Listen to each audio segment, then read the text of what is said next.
Welcome to Happy Times and Places, in which I, Toby Hadoke, watch a Doctor Who story chosen by a friend of mine, commentate, drop in facts and memories, and all the while try to guess what my guests' favourite things about each episode might be.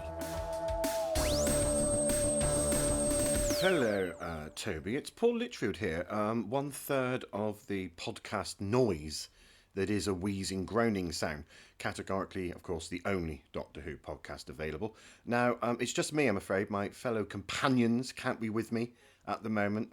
Tom Neenan is relacquering his recorder in the Zero room, and John Rain is walking his new dog, which is a cross between a pug and Adric, which means every time he throws a stick, it always comes back with something else. Also, I'm audio only at the moment, as I've currently lent out my face at the very last minute to the Scarlioni family somewhere in Paris.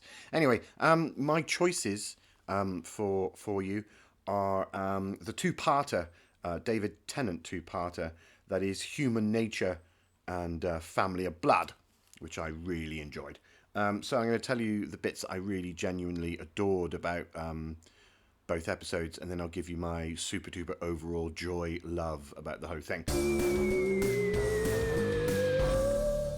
Well, welcome everybody, and thanks to guest Paul Litchfield, who is a member of the Wheezing Groaning Sound, as he said, which is a wonderful Doctor Who podcast. I don't think I've ever actually met Paul. We know a lot of the same people. He was in a brilliant sketch group with one of the sons of Roger Lim, erstwhile Doctor Who incidental music composer. So I'm surprised Paul didn't choose one of those stories in order to just do one long name drop. But I'm delighted Paul has joined me. The Wheezing Groaning Sound, if you do not know it, is a superb Doctor Who podcast. It's a bit naughtier than anything that the sort of level I pitch these at, and I have to say not quite as fastidious about the factualities of a programme. There's some very erroneous speculation as to the reality of certain situations, but that's not what they're there for. They are there to have a great deal of fun. They love Doctor Who. They're also not afraid to kick it about the park, and they do so with great good humour and invention and bonhomie and joyousness. I really enjoy their podcast, so I hope this has given you a flavour of Paul and makes you seek out the stuff that they do. Not to the extent that you stop listening to one man droning on through an episode. Yes, funny that. I was thinking about this podcast today. I was talking to lovely Jim Sangster, who did such a good job on the Caveman episodes, which was one of these that I felt really sort of came together, because it's odd, this, expecting you to listen to one person just saying things during an episode of Doctor Who. So I don't quite know what you're doing, but I am grateful. You're in my house. I'm looking at it's not a cheese plant, but it's a something of that ilk that is dying as I look at it.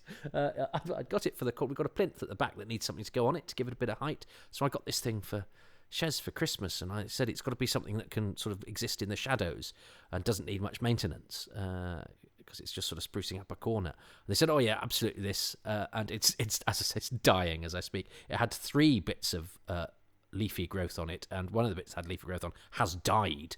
And they said the things that kill it are either overwatering, we haven't overwatered it, or not enough sunlight, so it's actually not fit for the purpose I bought it for. So it's now standing by the window, and I'm hoping to revive it. Patrons, so you see, so patrons, you can follow the progress of the cheese plant, if I remember to mention it again. Non-patrons, I mean, you're so far behind that when I record these, it might already be dead as I speak. It's already gone by the time it's come into your sphere of existence.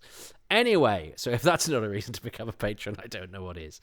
Anyway, I felt the need to do some New Who. I was going to do Survival. Benjamin Cook. Famous Benjamin Cook, millions of Twitter followers. Benjamin Cook has done Survival, but I've done, and I've been afraid a bit. And I was going to do that tonight, and I've been a bit afraid of doing New Who because I can't. If I've lost for something to say in a bit of classic Who, I can probably tell you what football team one of the bit part actors supported. I don't have that with this, and I don't think I can't have seen many of these stories as many times as I've seen the classic ones. There hasn't been as much time, and I've had things to do. And yet, I'm taking you back to the golden age. Can we have a golden age already of New Who? I mean, there are people who were born when the episodes I'm about to watch were broadcast, who are now, near adulthood and capable of doing things, and have made some giant steps betwixt then and now.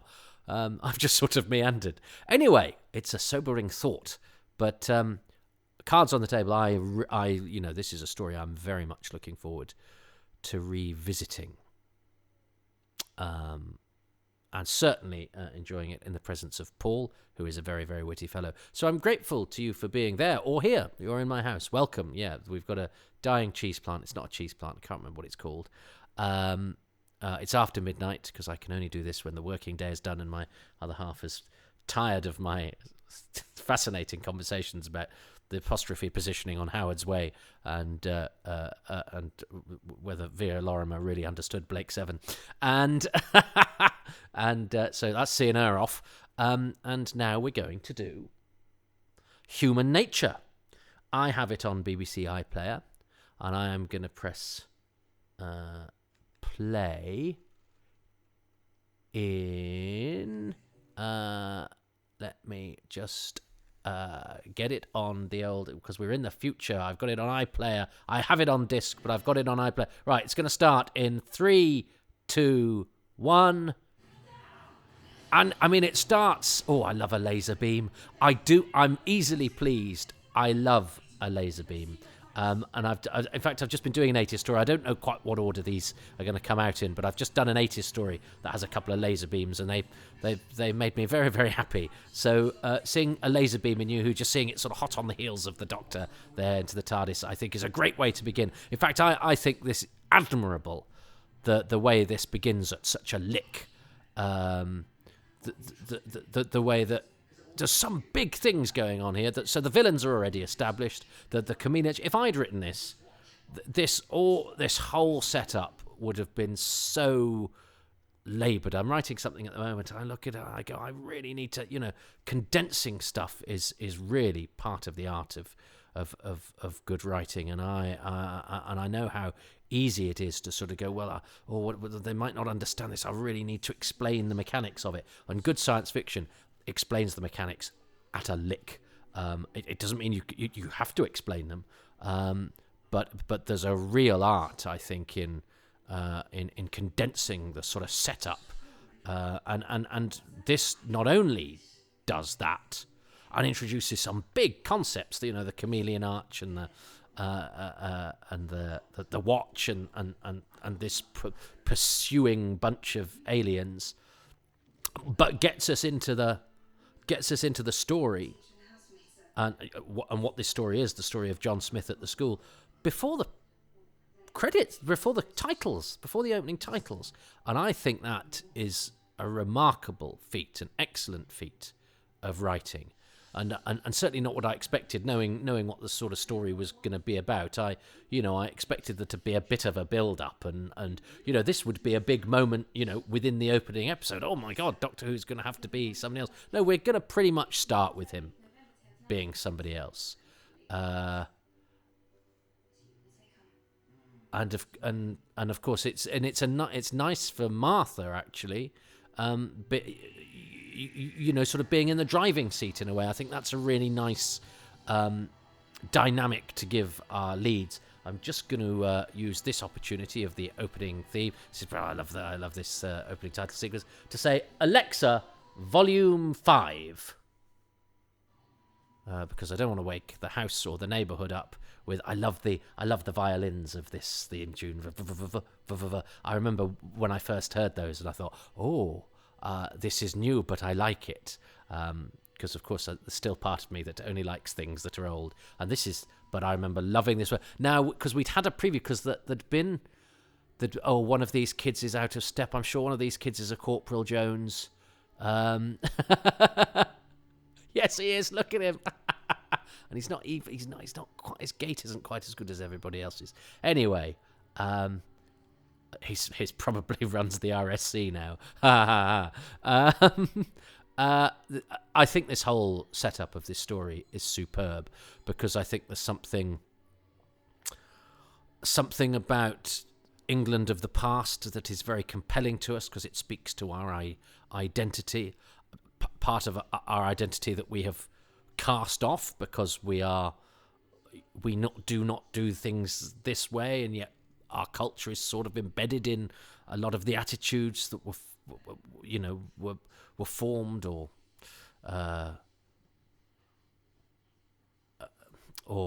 if they were not formed here, they're already embedded here. It takes a long time to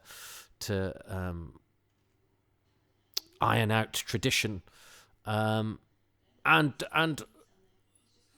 we look at some things from the past and go, oh my good God, did we really live like that? But you also look at other things and go, oh, but there are certain things, even if it's just things like manners, which I know is very passé to talk about these days, but that you sort of go, but I kind of quite like the fact that we have codes of honor and stuff like that. But of course, codes of honor that are then exposed, as that scene does very simply and efficiently, and by the fact that Martha is played by Martha is a companion of color. It automatically shows that for many people want to return to the values of times gone by.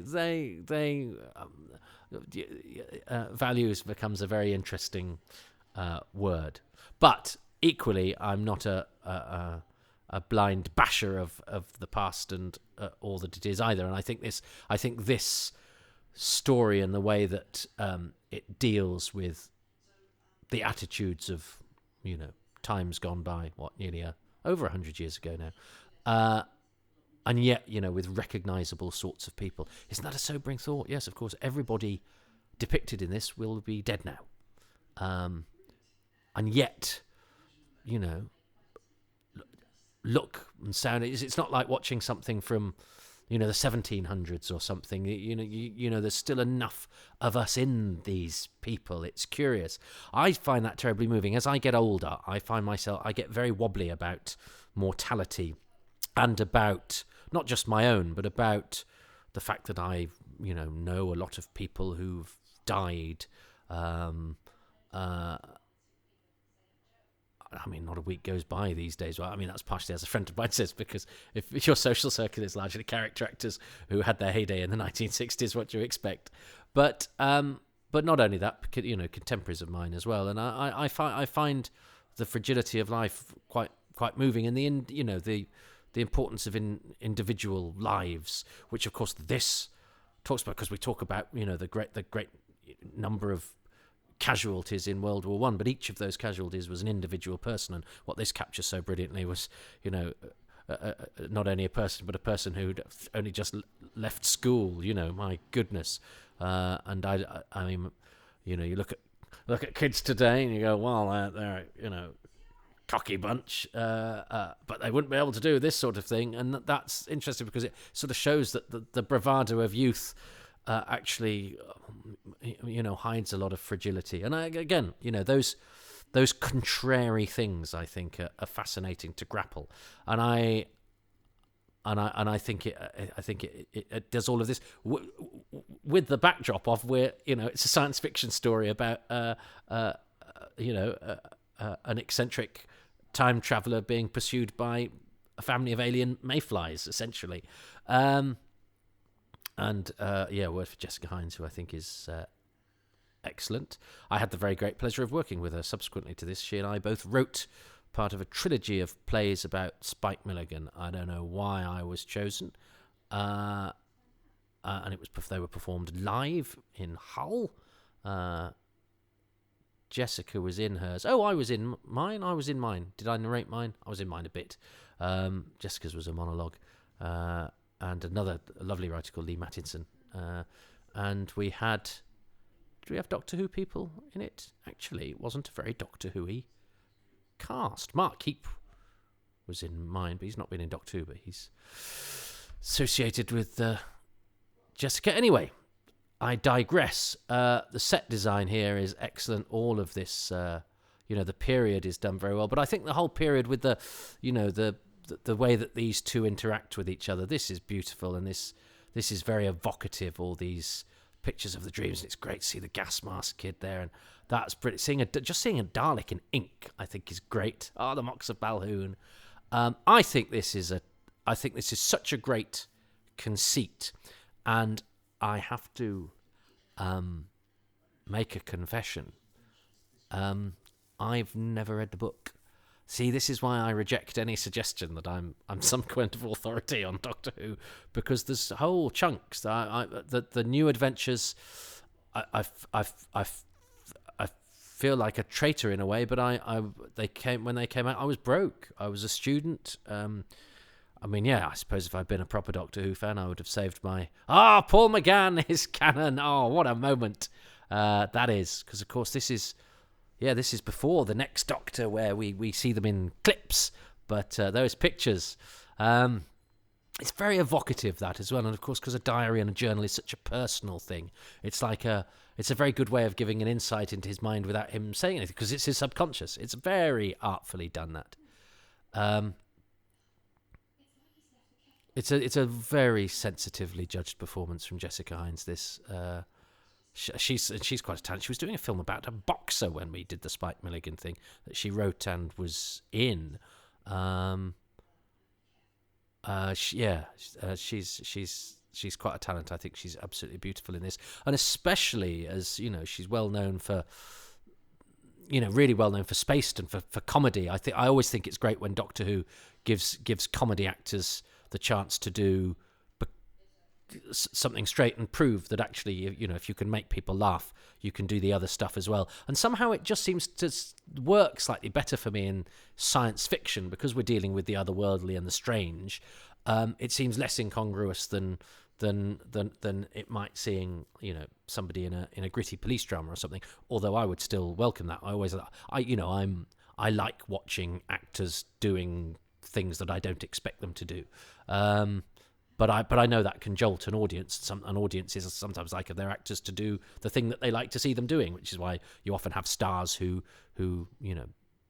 are pretty much the same in everything, because what they do is very likable. But I love the fact that Jessica Hines gets to show a real depth.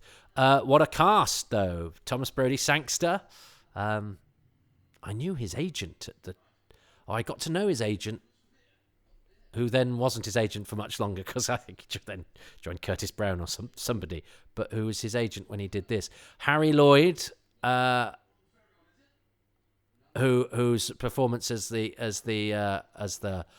baddie in this, I think is quite phenomenal. So we'll, I'm sure, talk about him a lot later. It's a terrific cast. It's amazing, actually, and it's kudos to Andy Pryor, the casting director, how many people that you might not have known then, you definitely know now. I mean, Rebecca Staten's done so many different things. Again, sort of used to comedy. Does a lot of comedy. And this is a nice friendship that they have. And as I say, yes, I didn't know the story. I knew what it was. I knew that it was the Doctor, becomes human and is in a school. But no, I didn't do the New Adventures. I did a few. Maybe if I got one free with a magazine, or if it was like occasionally I got gifted one or something like that. So I read a handful. But I had to do a lot of reading. I was doing English and a drama degree, an English degree and a drama degree, and there was a lot of reading for that. So, and I'd bought a trunk full of my VHS videos. I mean, I brought all of my Doctor Who videos with me to university. That seems insane now. But, so that I could watch Doctor Who when, as it turned out, usually when none of my other housemates were in. I wouldn't be without my Doctor Who collection. I mean, you young uns now who have it all transportable, or you don't even have it transportable on discs. You have it. It's on iPlayer. It's online. But I carted mine round in a big old trunk. Why am I talking about that? Because that predates this. Virgin, the New Adventures, I have to be honest,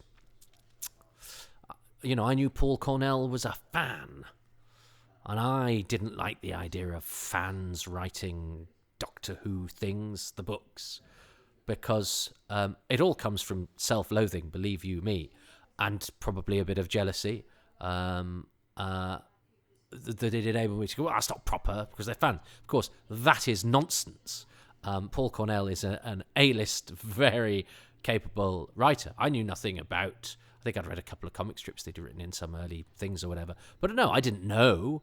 But I knew all these guys, and they all knew each other, and they were fans, and I wasn't bothered enough to be deeply resentful, but I was askance at it, and that is entirely down to me. But bear in mind, I was young. I was 18, 19, whatever. I desperately wanted to be, I had an uncertain future. And in my future, I wanted to be an actor, a writer, a performer. I love Doctor Who. So these people who all knew each other were doing this stuff that the only way I could sort of go... but sort of not take that personally was to dismiss it, Again, this is all largely subconscious. I wasn't that bothered, and I certainly wasn't pissed off about it, but it enabled me to go, it enabled me to be, I'm not that bothered about it. Of course, somebody being a Doctor Who fan does not stop them writing good Doctor Who. Somebody being a Doctor Who fan does not stop them being a very good and able creative person in their own right. Irrespective of whether they like Doctor Who or not. And there's some Doctor Who fans who've written some brilliant stuff for television and film and radio and theatre and not written any Doctor Who. And there are some Doctor Who fans who've done all those things and written for Doctor Who, and Paul Cornell is one of them. And indeed, he's one of the first. Is he the first person to have written an episode and also chosen an episode for Happy Times and Places? As I record this, I've just... recently released for patrons, so it will have come out before this for everybody. Paul talking about the Curse of Peladon. He's a very, very nice guy, and a very interesting and committed and political guy, but who loves his Doctor Who, and I think is a terrific writer. I love Father's Day as well. I think Father's Day is a terrific episode, and I would very much like to see Paul Cornell write a lot more Doctor Who. I think he really knows how to do it, and he really knows how to do those to inject emotion into stories and a humanity and the imagination just of the concepts. I think this is such a brilliant idea. It's such a great way of exploring the character without fiddling about with the character or taking anything away from the character. But exploring aspects, and it doesn't let the Doctor off the hook. And there's there are some morally grey areas in everybody's behaviour in this that aren't necessarily hugely flagged up. They're there for you to see and for you to experience, but it doesn't sort of come out and put them front and centre all of the time. Even it presents them to you, and you go away and ponder them.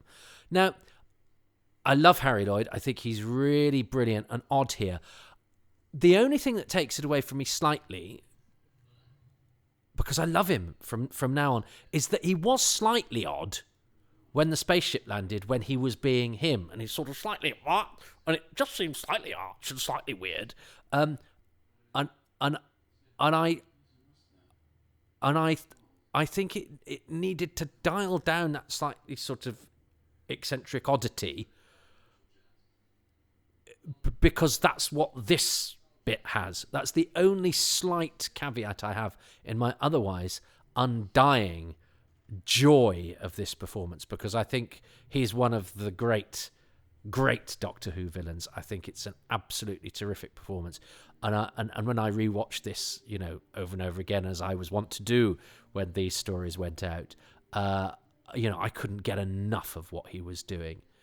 Isn't this the bit where there's the incidental music did have some whistling in it? It was vetoed by Russell T Davies and Julie Gardner, I think. And is then the whistling on the actual soundtrack? Do we have it? I remember there was a bit of back and forth. I think it was mentioned in Doctor Who magazine that There's something lovely about having the TARDIS sort of hidden away in a barn, and again, all of that is very pithily dealt with. You know, the sort of bit, we don't waste time going how do they hide the TARDIS? Why does nobody find the TARDIS? You know, boom, boom, boom, boom, boom. Get rid of all of that. It's a beautiful score. I'm a big fan of Murray Gold too. I love this period of Doctor Who. I remember there was a break? There was a break for the Eurovision. So at the end of 42?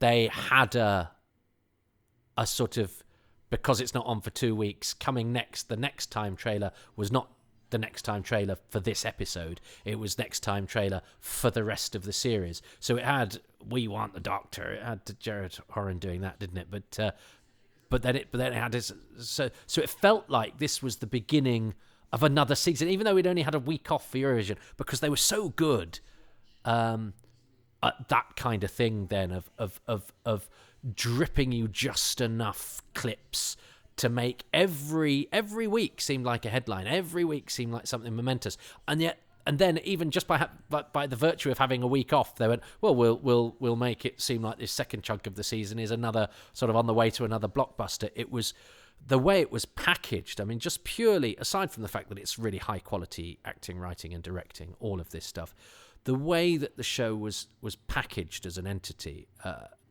is I think, in a lesson in keeping the audience interested. This whole flashback here, telling us just what we need to know, but doing it now that we're in the midst of the story, is a brilliant conceit, because the story's getting on with itself now. The aliens have arrived and stuff's going on, but now Martha's filling us in.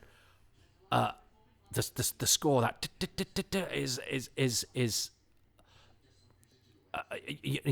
is upping the ante there. Even though this is in sort of retrospect, this is, as I say, this is backstory, but it's backstory being fed to us because it's having an impact on what's happening now. It's having an impact on Martha, who's a little bit stuck. And I mean, Tennant's great at that sort of all that stuff. It's really well packaged and managed storytelling. And I'm delighted they cut the bit where I've done a whole podcast about this, where the Doctor says he doesn't like pears. Doctor Who is an example to children. Fussy eaters are not, to me, an example to children. I was made to eat everything, and because my mum grew all the vegetables that we ate, because we didn't have an awful lot to play with, and it made me the man I am today. And there was stuff that I hated as a kid that I love now because I was made to eat it and I got used to it. And I think instilling the idea that when I see parents go, "You won't like that," I think, what are you doing? Now they won't, because you've put that idea into their heads. So I'm glad that and I know the not liking pears thing is now canon, because it was in Peter Capaldi's last speech and everything. So it's not a battle I've won. The battle of Pear Tree Farm. Who lives? I know somebody lives. Anyway, let's not get into that. He's got and thank you. That's so sweet. She does really well, this Free Management. He's got a great face, hasn't he? Thomas Brady Sankster. He's got a wonderful, and he's had a great career. If you've not seen The Queen's Gambit, that's a great show. That I think he might have got nominated for an Emmy or something. One of those, or the ensemble cast did. It was a largely British cast playing Americans. Patrick Troughton's grandson is in it. Harry Denning. Lots of British actors in this American show. Lots of British actors doing well over the other side of the pond. This young man included, and he's great in this, and he's a great character, and he's got a terrific sort of urchin face. I love that turn of Harry Lloyd to camera. It's Charles Palmer, isn't it, directing this, who does a cracking job. I think Doctor Who in a period setting I always love, because I said it before, it's the incongruity, it's the it's John Pertwee said it best: the Yeti on your loo in Tooting Bec. It's the the police box on an alien vista, or in an ancient building, or an old-fashioned setting. Things out of time. That's what time travel allows us. It allows us the incongruity of the ancient and the modern clashing, and that's a great visual, but it's also a great dynamic. It's useful for storytelling. It's useful for character. It's just useful thematically. And of course, this looks like the Chameleon Arch is, it is just there for. I love that, the sniff. It's just those little touches that say that they're alien.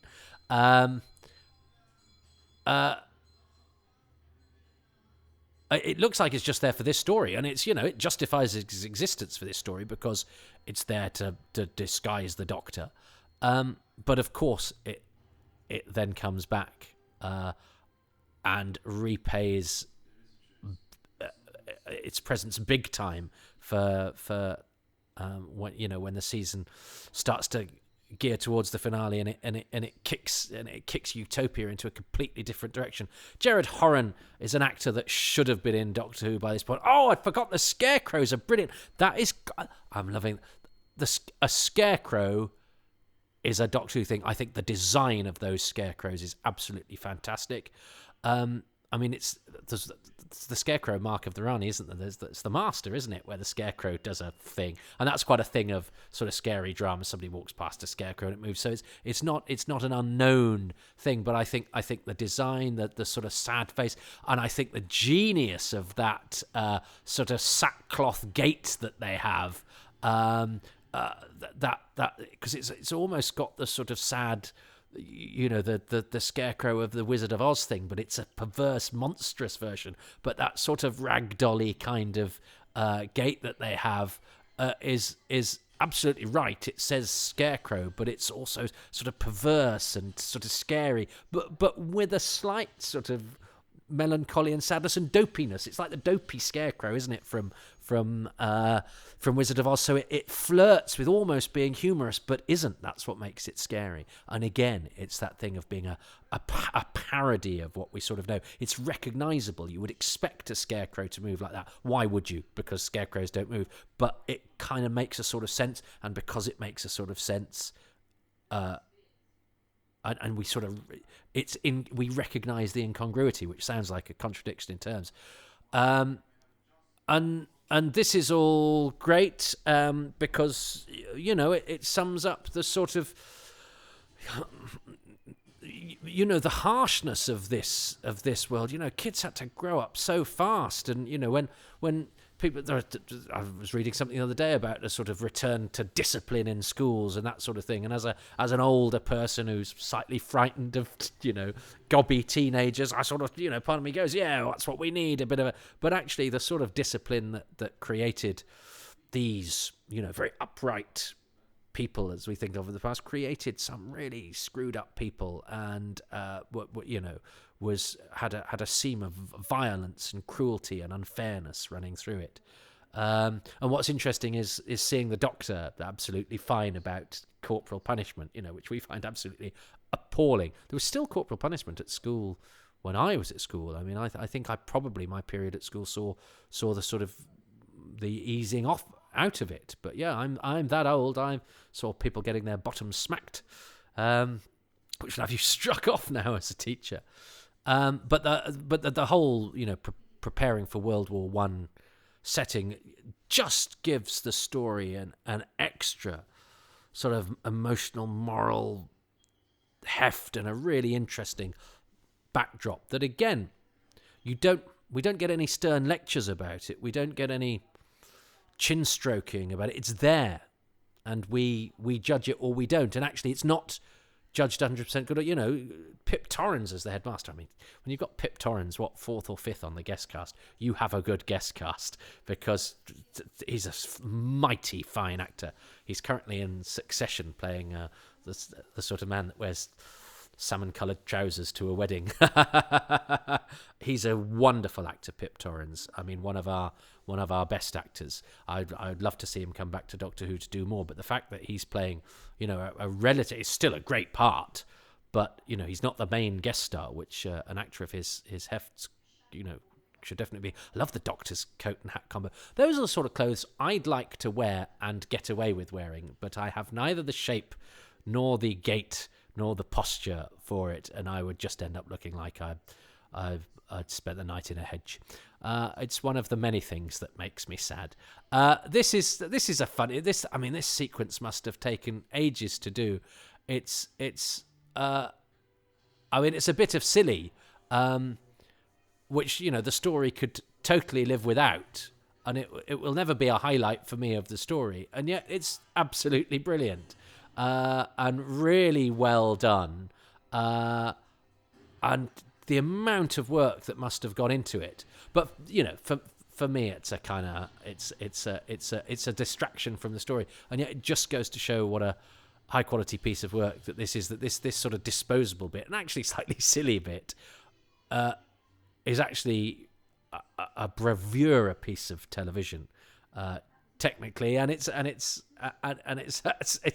he acts it so well. Oh, they're so delightful, these two, you extraordinary man. Yeah, and that laugh that he does in spite of himself. He's such a good actor, Tennant. And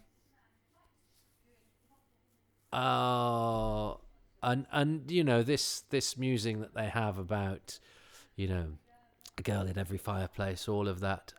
I do love these scarecrows. I'm a fan. Can you tell? Choosing it's 3 things per episode, and then a bonus thing I have to choose. Gallifrey, is that in Ireland? That's lovely, and that gets a major payoff, doesn't it? But that finds its roots. Does it in Black Orchid? I think certainly mentioned. Is it? Yeah. Is it? No. Traken is. Oh, I don't know. Sydney and Verity, lovely touch. I wonder if there's a deleted scene where he goes, my parents were called Sydney and Verity, and my uncle was called David Whitaker, and my second cousin twice removed was called Mervyn, and then there were my best mates at school, Warris and Terry, and this and cousin Anthony from Australia, but we lost touch with him very quickly. I don't know why I've done it all in that accent.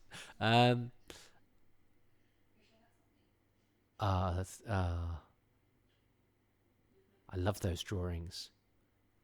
If I'd been the set person who did those drawings, I would have hung on to them and sold them for a fortune. But no, I would never. That's the problem when people say, "Oh, I haven't got anything from Doctor Who, but hang on to that. Might come in useful one day." I'd go, "Well, yeah, but I mean, I can't even throw away a tatty copy of Doctor Who Adventures that has been half destroyed by children because it's a Doctor Who thing. I couldn't throw any Doctor Who thing away.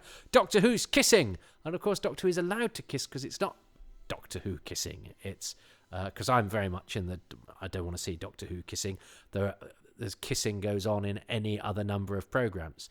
As a kid, one of the appeals of Doctor Who was that it wasn't about romance and that sort of thing, but this, of course, plays entirely into that and it's absolutely fine because it's not Doctor Who, it's John Smith, but it plays with what we have. It actually plays with a particular sort of fan, of which I am one, who goes, I don't want hanky panky in the TARDIS. I don't want lovey dovey stuff, and yet, if you flirt with it, and of course the stuff with Rose I loved, I was fell hook, line and sinker for all of that. So there's another thing as well of actually what you think might be the end of the world sometimes isn't. But this plays with all of that and is actually a vital part of the storytelling. The fact that we're not used to seeing the Doctor in love, and certainly not kissing. This. Oh, and let's not shy away from the fact that the family of Blood's victims have been, yes, the farmer and the public school boy and a child with a balloon. I love that the little tilt of the head and the sniffing, they are such great villains because they're just slightly peculiar. Again, they're slight parodies of people that we kind of know. I mean, we don't really know the farmer or the little girl, but but they're people. And the fact, and it's very, very sad. And Rebecca Staten's great here. Oh, and it's because we get more than just her being sort of dragged off, which is all that sort of happened with the farmer and the little girl. We actually see her in the sort of spaceship, almost begging for her life, and being so upset because she's so innocent and so sort of humble that it seems sort of so cruel because she's a sort of a guileless and sort of rather simple kind of character who have. Oh, and he's so good the way that he does all of that, but it's so horrible because that also buys into the fact that she's a cleaner, and he's of good stock, or the person she thinks he is of good stock, and it's got that sort of patronising element to it that actually reflects the reality of that dynamic in the outside world, and sort of makes it quite rightly seem, even more disgusting, because it is quite disgusting that because of somebody's place in inverted commas, a young man, can patronise a grown woman or whatever. So it's got, again, because it has all of that stuff underneath it as a sort of subtext, not even a subtext, but just as because the setting brings all of that with it. It informs everything on so much of a better level. I think it's really interesting and speaks to us as a society, and of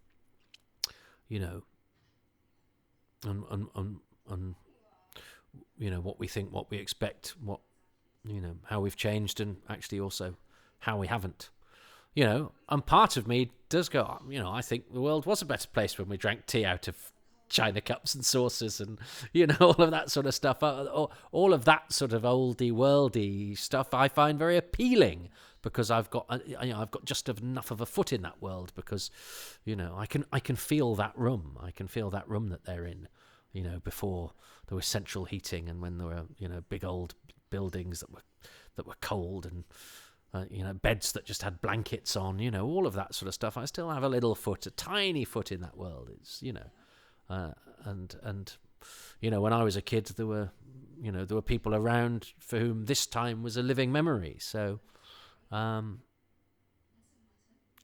this is I don't know why the family of blood don't know what some food is, but it's a clever way of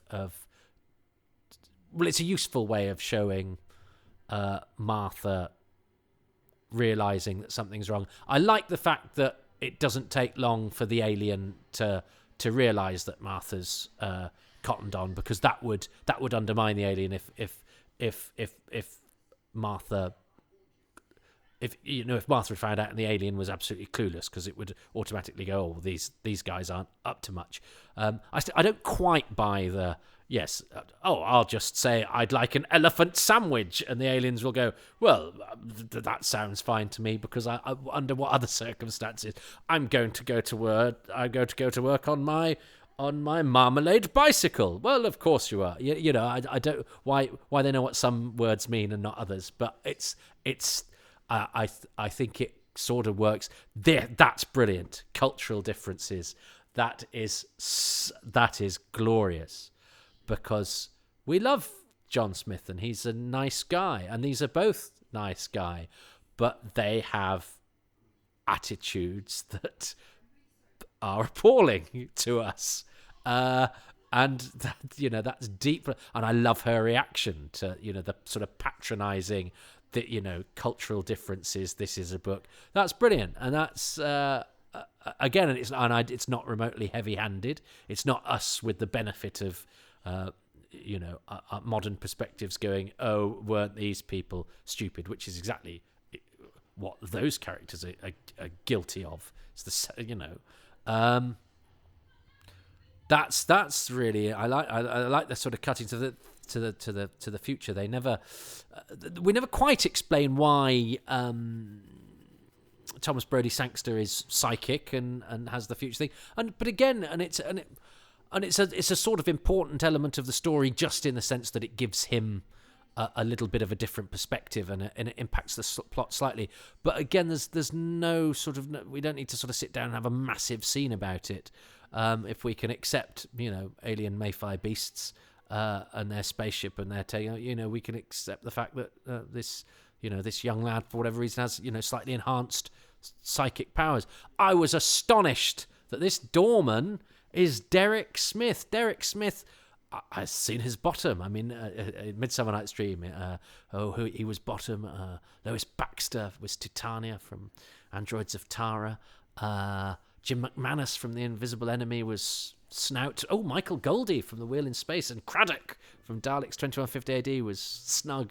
At Ludlow Castle, directed by Peter Cregeen, who destroyed Doctor Who. But Derek Smith, aside from the fact that I saw him play Bottom, which is, the star part, really, and a great production. Modern dress, the denizens of Ludlow did not approve. Shakespeare's in the olden days. You could set it in the Edwardian era, that's fine, that's the olden days, but you couldn't set it in modern dress. A great alien acting here from these two. They are brilliant characters, all of these aliens. But Derek Smith is playing. He's the lead baddie in Shadow, the Blake 7 episode. He's one of the leads in The Guardians, excellent sort of dystopian future thing. I love the fact the girl still got a balloon. It's really haunting. But this year, Derek Smith, I mean, he's in his 90s now. He's on Facebook. I sort of admire that he could have long retired, but Derek, they want you to do a handful of lines in Doctor Who. Yeah. And, he's one of those actors that if he'd been in Doctor Who, when the classic series was on, which he could have been at any point during his run, he'd have been the guest lead. He'd have been, I don't know, Professor Marius. He'd have been Dr. Fendelman or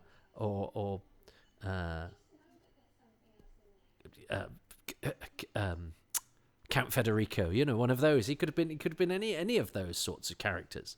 I suppose in the 60s he might have been Arthur Terrell in Evil of the Daleks or somebody. But he's a really class act. And I assumed he'd just retired, and then I saw it's Derek Smith. But that's the nature of the business, isn't it? You're not going to keep working when you're in your mid-70s, 80s, 90s. But you can, if you choose, make yourself available for work, and that's clearly what he did. And occasionally they go, "We need somebody who's in their mid-80s." I'll do it. I don't care. So good for you, Derek Smith. Good to see you. He played Polonius at the Royal Exchange to the Hamlet of Robert Lindsay. Some other good actors in that as well. I can't remember who now.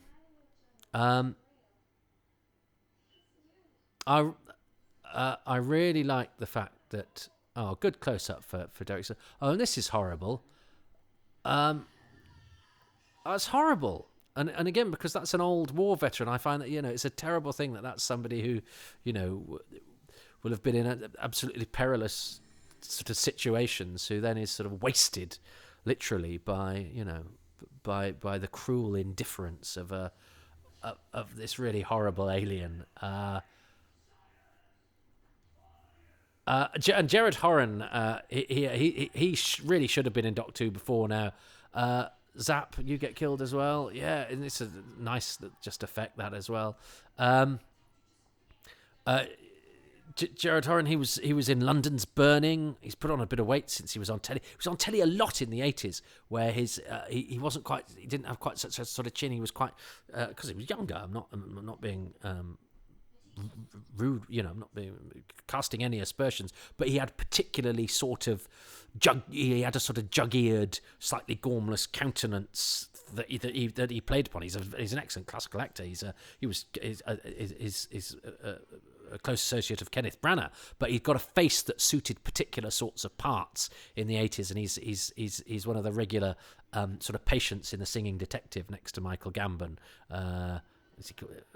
next to David Ryle, and he was in London's Burning as well as a sort of hapless firefighter, and this is and so it's good to see him, but he's really heavy in this, and he's really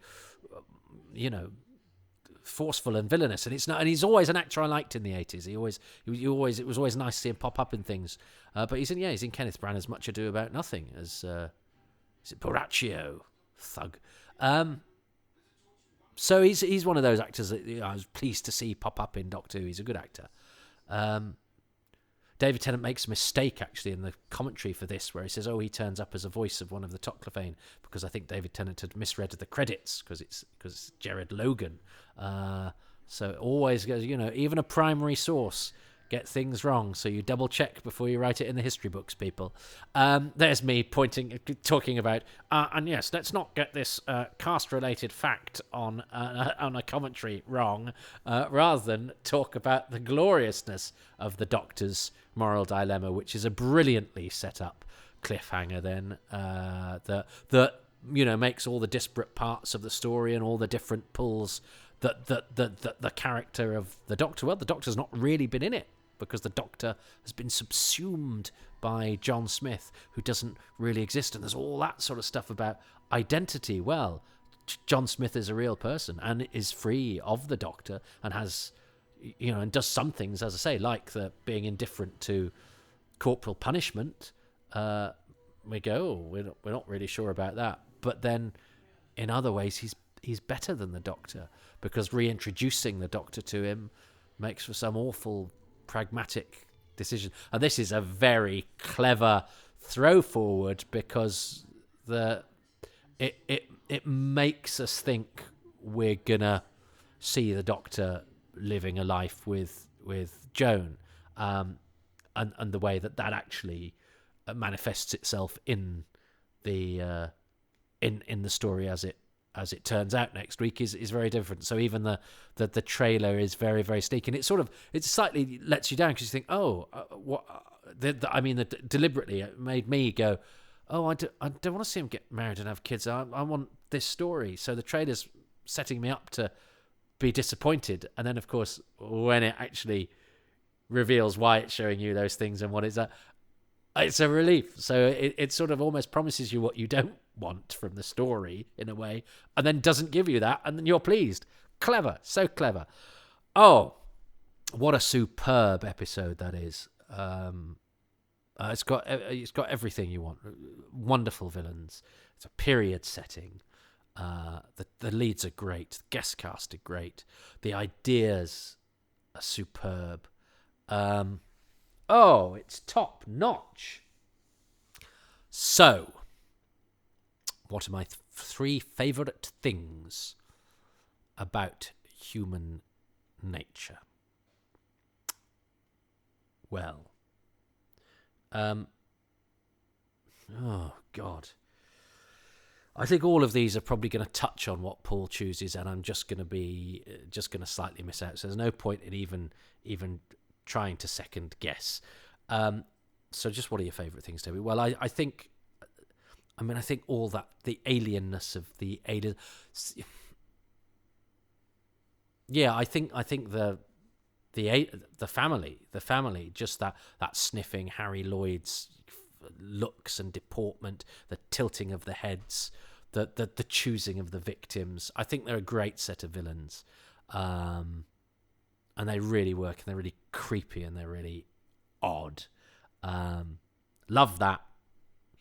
I love the way that the story just starts at such a lick. So the whole structuring of the way that they choose to tell the story, the way that they get rid of any sort of ponderous or laborious setting up of the science of it, or exactly who the family are, or why they're chasing the Doctor or whatever, and then 20 minutes talking about the mechanics of the chameleon arch and how it works. Blah, blah, blah. The way that they deal with that is so artfully done. So yeah, the sort of the way it starts, the way it frames, the way it starts, the way it's set up, the whole way it just tells that story with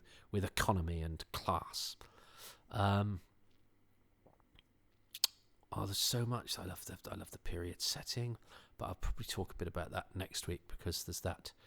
I mean, I'll tell you or before we even begin that well, I know one thing I'm going to choose next week already. But I suppose the third thing is, I think the scarecrows are great. I think this, and I haven't even got, this is all so, I haven't even got to the sort of depth of the Book of Memories or some of the choices of production design, but I think I got to get them there, because he's bound to choose them. I think the design, those downturned mouths, the stitching, their lolloping gait, the fact that they're scarecrows, the scarecrow monsters. So, the family of blood, including those performances, particularly because he's got the better part, Harry Lloyd, but they're all great. But I love Harry Lloyd.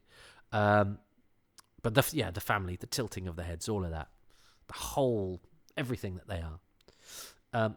The economy of the story and the structuring of the storytelling, and the way that the family and the chameleon archer and everything are so wonderfully woven into the story with such brisk economy, so that we can get on with the meat of the story, which is that beautiful concept. I mean, the concept itself, turning the Doctor into a human, that should be one of the things I've chosen. And if he doesn't choose it this week, I'll probably choose it next week. But I've got a feeling he might choose that. Just the very fundamentals of the story. It's a brilliant idea. Take Doctor Who out of Doctor Who and make Doctor Who human. Oh, brilliant. And my third thing is, but I didn't choose that. My third thing is the scarecrows. There's so many things I could have chosen. Let's see if Paul has chosen any of the things that I chose there. So, human nature, I think from the off is one of my favourite moments. It's just the fact that the Doctor is genuinely scared and he's panicking. It's really cool to actually see a Doctor that's, completely and utterly not sure what to do. He sort of reminds me of the joy that is Troughton. Whenever Patrick Troughton's Doctor is faced with impossible odds, he has a tendency to go into full-on panic mode, which I really loved.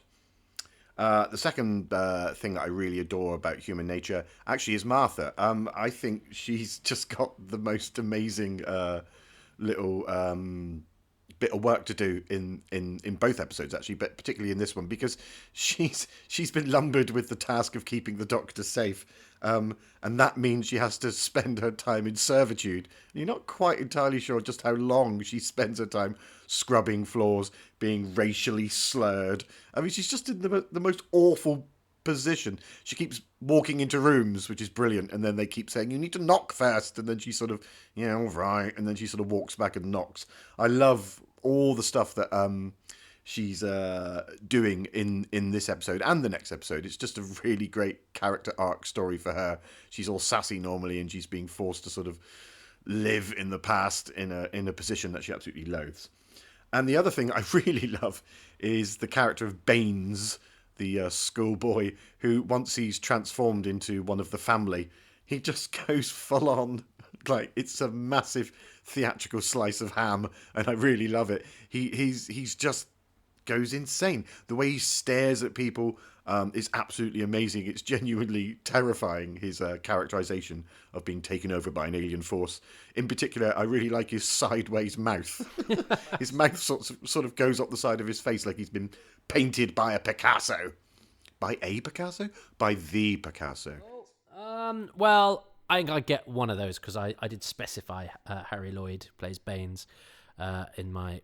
I mean, I did sort of cheat sideways by sort of spreading my umbrella over a wider area, but because I'm not even going to get close.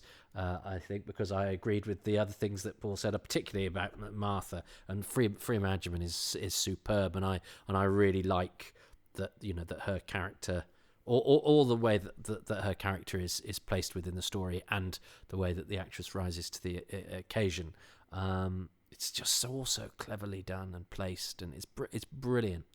So I'm going to take a point out of 3, because I'm going to get nowhere, and I I did big up Harry Lloyd and mention him in one of my 3 things. There's still a chance for me, because if he mentions, well, he won't mention the economy thing because that was really specific to where the story started, I suppose. But if he mentions the scarecrows in episode 2, I still get the point for that. That's how it works. But yeah, I'm labouring under no illusions that I stand Snowball's chance in hell. So I'm going to take a point. If the ombudsman in wherever you are decides that I've awarded myself one of those under a misunderstanding of the rules or a perversion of sportsmanship, you can take the point away from me. It's absolutely fine. You can strip me of my happy times and places Olympic status if you so choose. I really enjoy that episode. I think it's a great example of New Who having the spirit of old Doctor Who, and yet doing the sort of storytelling that, for whatever reason, and it's not a slight of old Doctor Who, I loved old Doctor Who, it's my favourite thing in the world, but I have to acknowledge that the sophistication of the storytelling, the ambition, the depth, the humanity, the intelligence, the application of what you can do with the show, doing new things with it without messing about with it. It's all entirely consistent, I think, with what Doctor Who does, even though that's a major shake-up of going, well, what if the Doctor was human? But it still does all those things without shaking the fundamentals of the show as we understand them, not affecting those beyond the confines of the story. I think it's brilliant. I think it's a really classy piece of work. It's legitimately good Doctor Who, but also surprising and new and invigoratingly novel Doctor Who from a Doctor Who novel that I've never read. I should one of these days. I've never read The Mill on the Floss, so I've never even read The Guns of Navarone. There's a lot I've never read. I know. I think I tried to come across somebody. I think I talk like somebody who's read all of the books in order to disguise the fact that I haven't read all that many of them. How terrible. What I have done, though, is I've watched Doctor Who a lot, and so this is why I've invited you to my house. I haven't invited you to my house to talk about F. Scott Fitzgerald. I'm talking about Paul Cornell, who is a legitimate writer, and just because he's a Doctor Who fan does not mean that he should not be writing for Doctor Who, and indeed any number of other things. And I'm not saying this because he's a friend of mine, because I don't know. I only know Paul because I've met him at conventions, and he very then kindly invited me to partake in a fantasy cricket league that we do. But I've only sort of spent a handful of times with him. I find him most agreeable company, but I'm not saying any of this because of that. I think he's or because he contributed to this podcast and did The Curse of Peladon. He's a really classy writer. I love every minute that he's written for Doctor Who, and I'm really delighted. I was worried because I thought, am I gonna? I don't know. I just had a feeling. Oh, perhaps it's a bit. Now once the novelty has worn off, perhaps it's it's just a dusty old story set in a public school, and I don't like the laser guns. I don't like the design of those. I don't know why. I was thinking, perhaps it's not all that good. I don't know. It's something about the shape of them. They're too curved. I think they need to. Yeah, I don't know. I have no logic to it at all. I just don't particularly like the shape of the laser guns. So there's them in my head going, so maybe I don't really like this story. I love this story. It's brilliant. And I'm sure even the laser guns are fine. And they are laser guns, and I do like a laser gun. I love the beams. I just don't like the shape of them. I don't know why. Because they should be a slight, because they shouldn't look like guns. Anyway, sometimes I don't know much about guns, but I know what I like.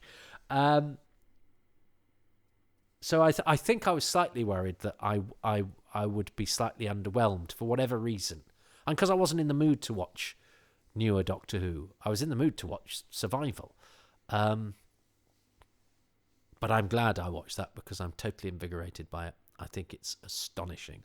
I think it's brilliant, and I know that there is some amazing stuff in the next episode, and it's taken me back to that time when I would get the Radio Times and I would read the previews and I would spend all of my week thinking about next week's Doctor Who.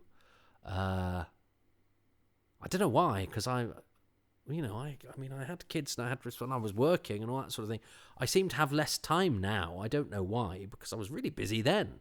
But for some reason, for those weeks that Doctor Who was on, it was literally killing time between Saturdays and being so excited. And then the fallout, because it so rarely disappointed and often exceeded expectations.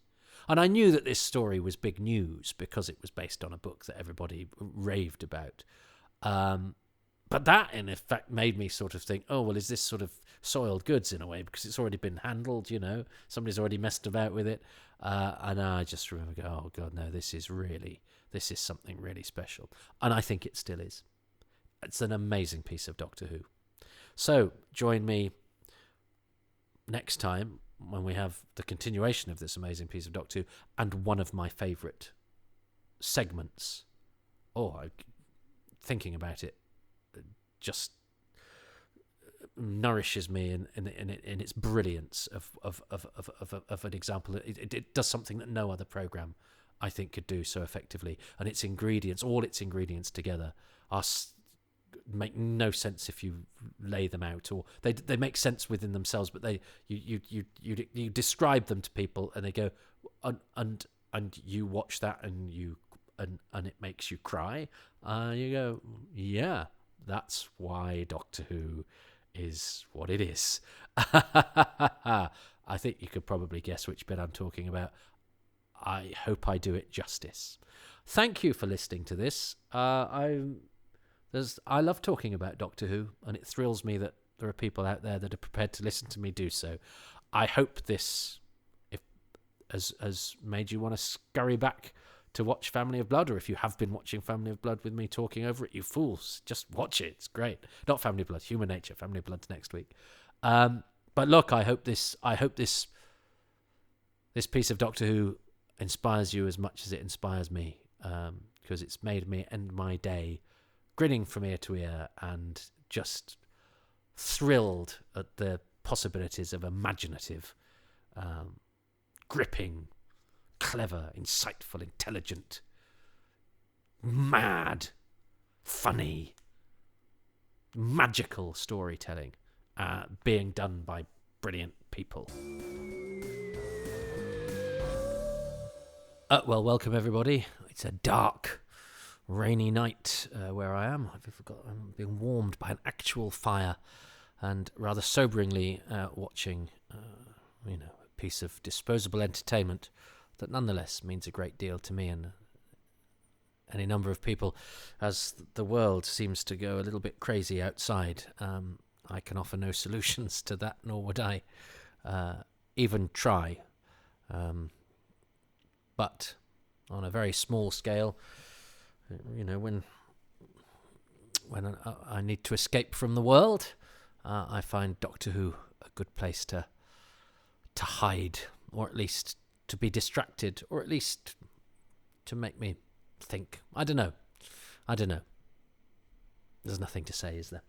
Apart from Paul Litchfield and I watched Human Nature yesterday. We're now going to watch The Family of Blood. I only vaguely chose one sort of slight crossover with him, but it may be that I have a couple of things in the bank so that when he chooses them this time, I get a point for them. But then, of course, that means I won't get a point for the things I choose this episode. So he's still very much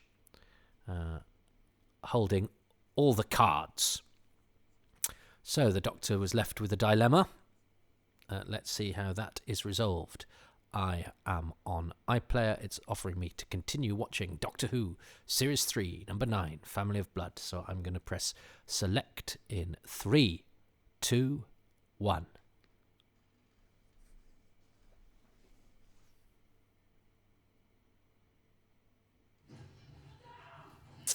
So this is what happened last time.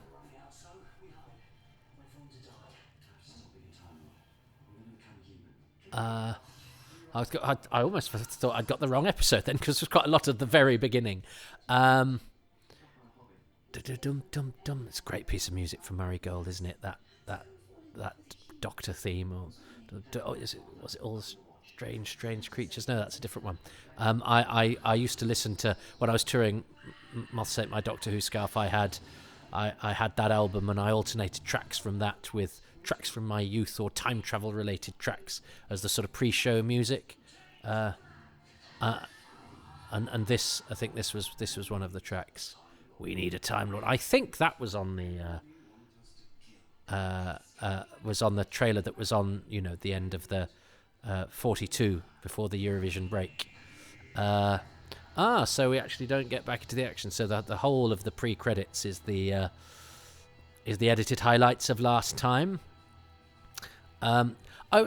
It's weird. I had to galvanise myself to watch this. It's peculiar. I'm a bit like this with The Empty Child, The Doctor Dances, which is another absolute favourite of mine. But for some reason, when I consider watching it, I go, oh no, I want something else. And I don't know if it's because I worry that they're so good that they'll be disappointing, or it's because I know they're good, but they're not as easy a watch, say. I think I worry that they're not as easy a watch as a more sort of gallopy, cheerful, light story. But actually, they're not especially heavy going. They've still got plenty of laughs and plenty of action. So it's not like they're sort of dour and self-indulgent or like.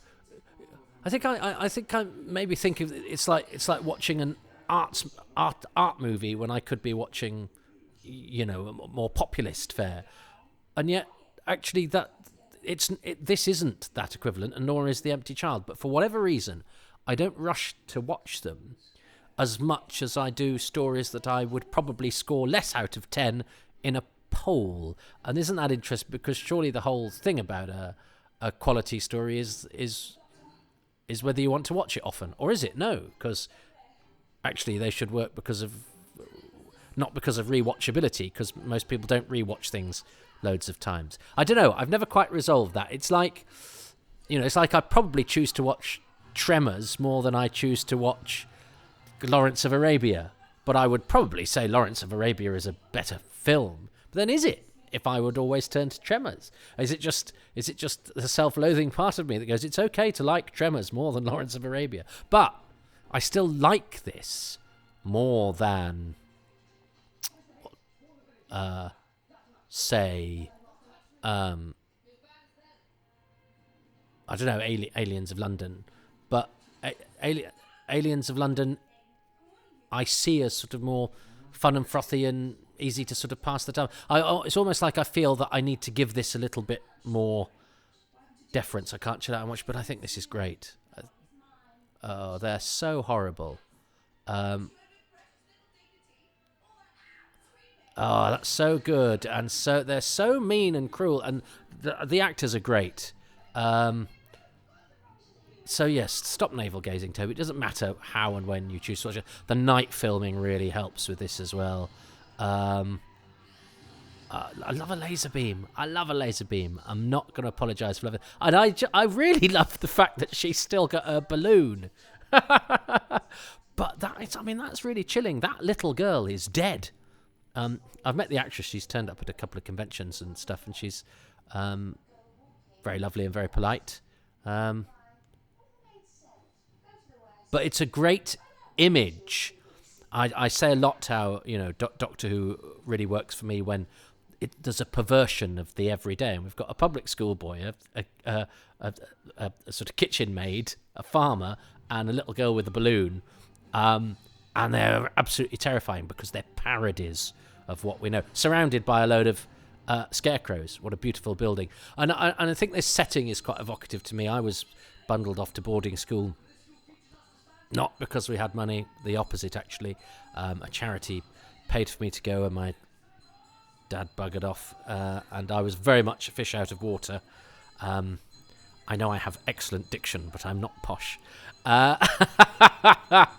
And it's a place of smells and memories and constant fear and tension of getting into trouble, or either with teachers or with pupils upon whom power is bestowed and then dispensed unfairly because it's dispensed by young people.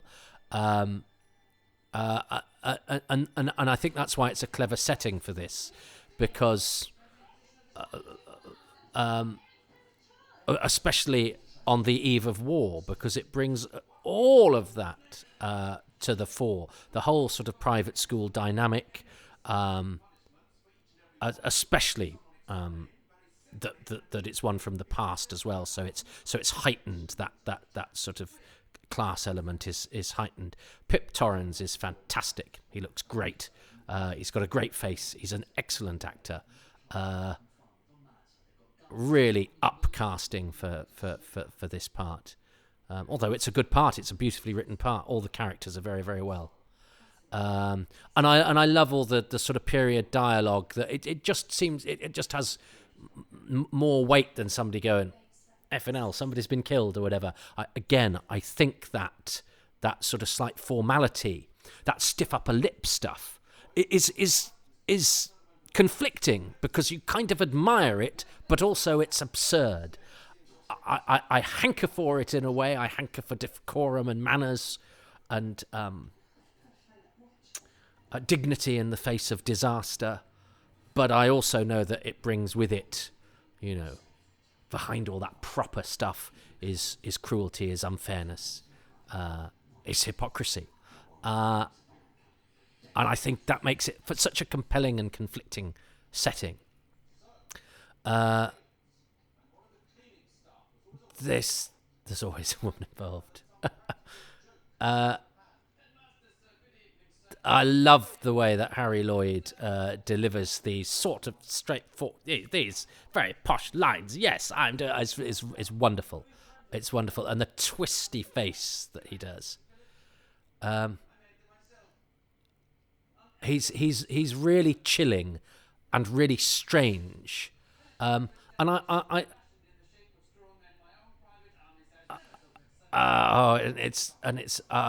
it's great, this back and forth between them. And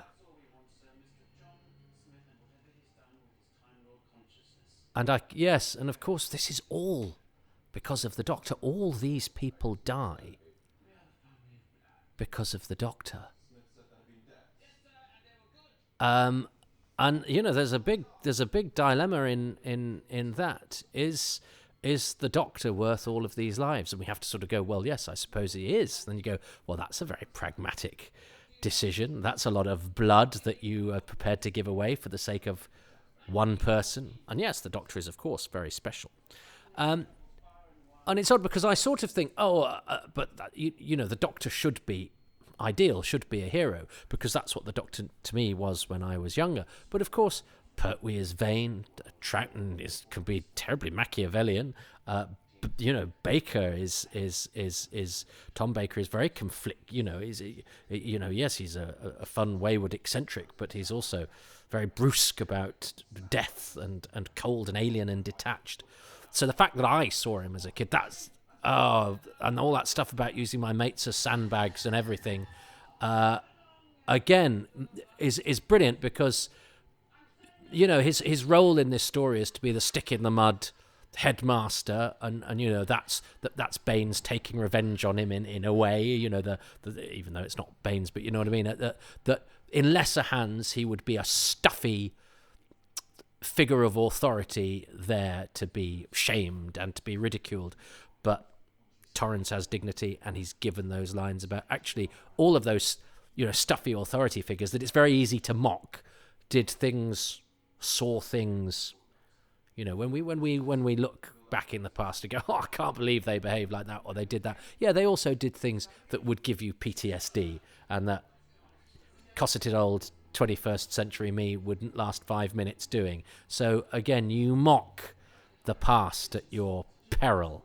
Well, you don't, because it's not real peril, because you're safe to do so. But I think it's intellectually dishonest. I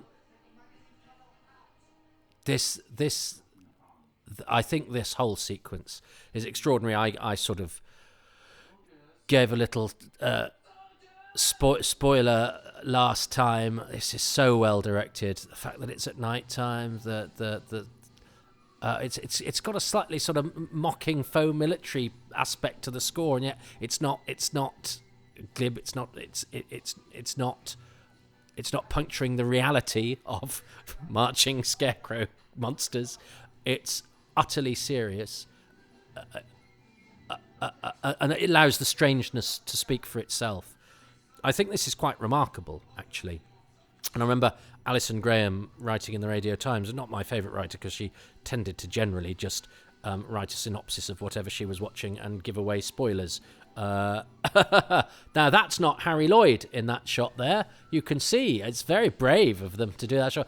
I know he wasn't. He came a bit later, so the wide shots, it's somebody else. But I suppose they hope that your eyes are elsewhere. But in those wide shots with the scarecrows coming up, it's a double. That's really interesting.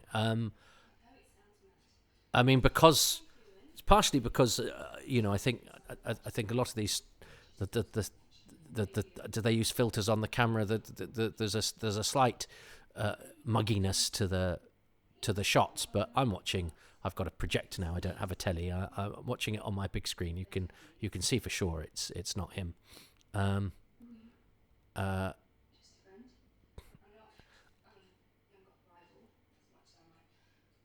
And it's I know people get annoyed that Martha has the unrequited thing with the Doctor going on, but I think that's a logical progression from Rose and the Doctor. Will they? Won't they? Do they? Don't they? Which dealt with the love aspect, the hanky panky and the TARDIS aspect in a way that didn't annoy me as an old fashioned fan, because it never quite materialized. So you can. This is brilliant, where she's being undermined by the people at the time, and she's really likable in it as well, reacting to what would actually really piss you off. I think she skirts it very nicely, but there had to be a different dynamic, and it seems a natural one to have, she likes the Doctor and the Doctor doesn't notice or doesn't have time for it. And I think you're digging really hard if you go. And then of course, they do a thing where, well, let's cast an actress of colour in order, to redress the balance of Doctor Who and indeed British television's history of not having quite as diverse cast lists as we might hope for. And then of course they cast an actress of colour and then go, because the Doctor doesn't love her, that means you're all being racist. And it's like, well, no, we're just telling a story, and we did some casting that we thought that there's a positive thing. You can and this I feel happens more and more now, where the worst is assumed, and it's terribly easy to. I'm not going to go any further with that, but it does make it hard to enjoy anything when I think when it's really easy to impose the worst possible intentions upon people, and I try not to do that, and I think in this case with Martha, they wanted to create a different dynamic from the one that the Doctor and Rose had, which I think they do very well. They wanted to cast a good actress, which they do, and she's gone on to have a really good career, and I think she's been brilliant in some of the later things. In Sense8, she's absolutely fantastic in that. And added to which, some diversity in the casting. You then can't write a list of things you can and can't do with that character lest somebody decide that that's a racist decision. Well, you can, but I think it's intellectually disingenuous. This is, of course, because they go to battle together in the First World War. And this is clever because it sets up as a cruel payoff. We think they're actually going to die in World War One. Actually, what happens is they don't. But that's extraordinary, isn't it? The idea that school friends went to war together. Brothers, families did, didn't they? I find the First World War so terribly moving. I mean, all of the, there's no such, senseless death is a cliche, isn't it? Because all death in a sense is senseless, isn't it? But the First World War and the way that it was conducted seemed so cruel in its snuffing out of young life in a awful manner. And for Doctor Who to be taking that on, I think is, but also to do it would be one thing to do a sort of story set in the war, and I think the War Games is very effective, albeit in a 1960s Saturday tea time way of showing that it's a grim and a horrible time. But I think this taking all of that stuff about the First World War and placing it within a context of weirdo alien mayflies and huge numbers there. I guess there must have been, that's a composite shot of lolloping scarecrows of doom, I think is incredibly brave and pitch perfect. This is dreadfully moving. This is the program that did the Twin Dilemma. This is the program that did the Androids of Taro. Fun romp. This is the program that did the Crotons. And I'm not saying any of those stories are good or bad, by the way. Androids of Taro is a 10 out of 10 for me, but it's a different prospect to this. Having the kids crying, this is terrifying, but also they're crying. We see fear in Doctor Who often, but not the and I remember crying at school because I was scared of a teacher or whatever, and then having this music, and again, we've all seen battle scenes juxtaposed with ironic music or contrasting music to heighten the horror or to satirize the futility. But this is terribly moving and sort of horrendous and sort of sick, but the program isn't sick. Doctor Who isn't being sick. The program is, I think, being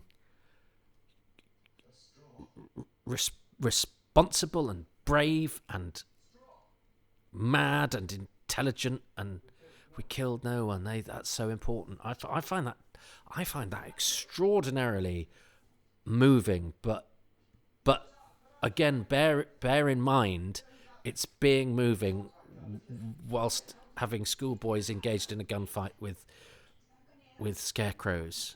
And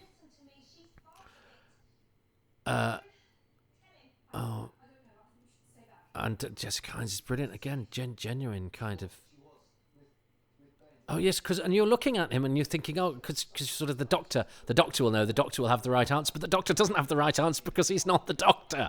David Tennant is so good, and we love Pip Torrens. He's great, and that's just horrible. And he's sort of, he's shown that he's slightly more than the, stuffy figure of, and again you sort of go, they're asking a girl to do this. I mean, I think that's as impressive a sequence of ideas and realization as the show has ever done. I think it's extraordinary. I'm so proud of this mad program that sometimes I've been scarlet with embarrassment about. sometimes I've wondered if I've really wasted my life diving headlong into the minutiae of what is actually, a children's tea time television program, and I'm a 48-year-old man. Sequences like that, I think, make me go, no, it's more than that. It's a really special program, and actually, to be special whilst being something that is mass watched family entertainment that has to be accessible to a mass audience, not to a group of intellectuals patting themselves on the back, not to people who fancy themselves as cinephiles or TVophiles.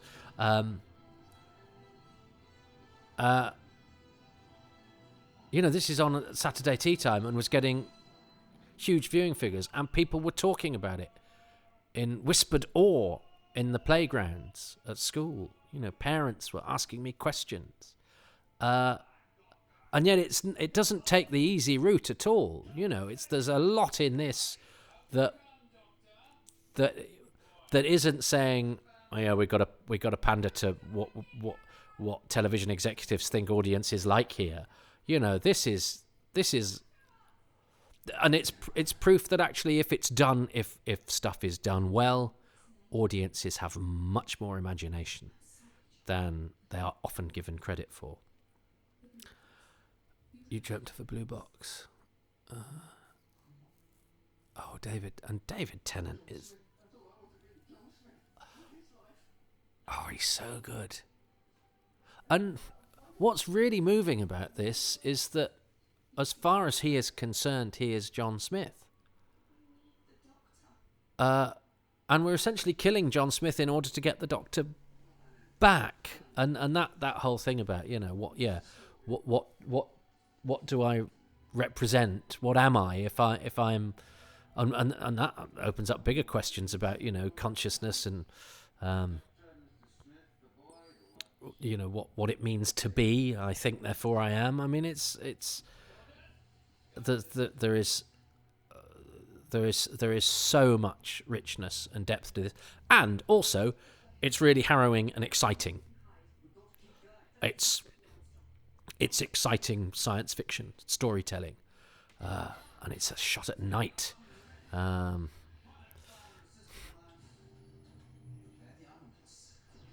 Yeah.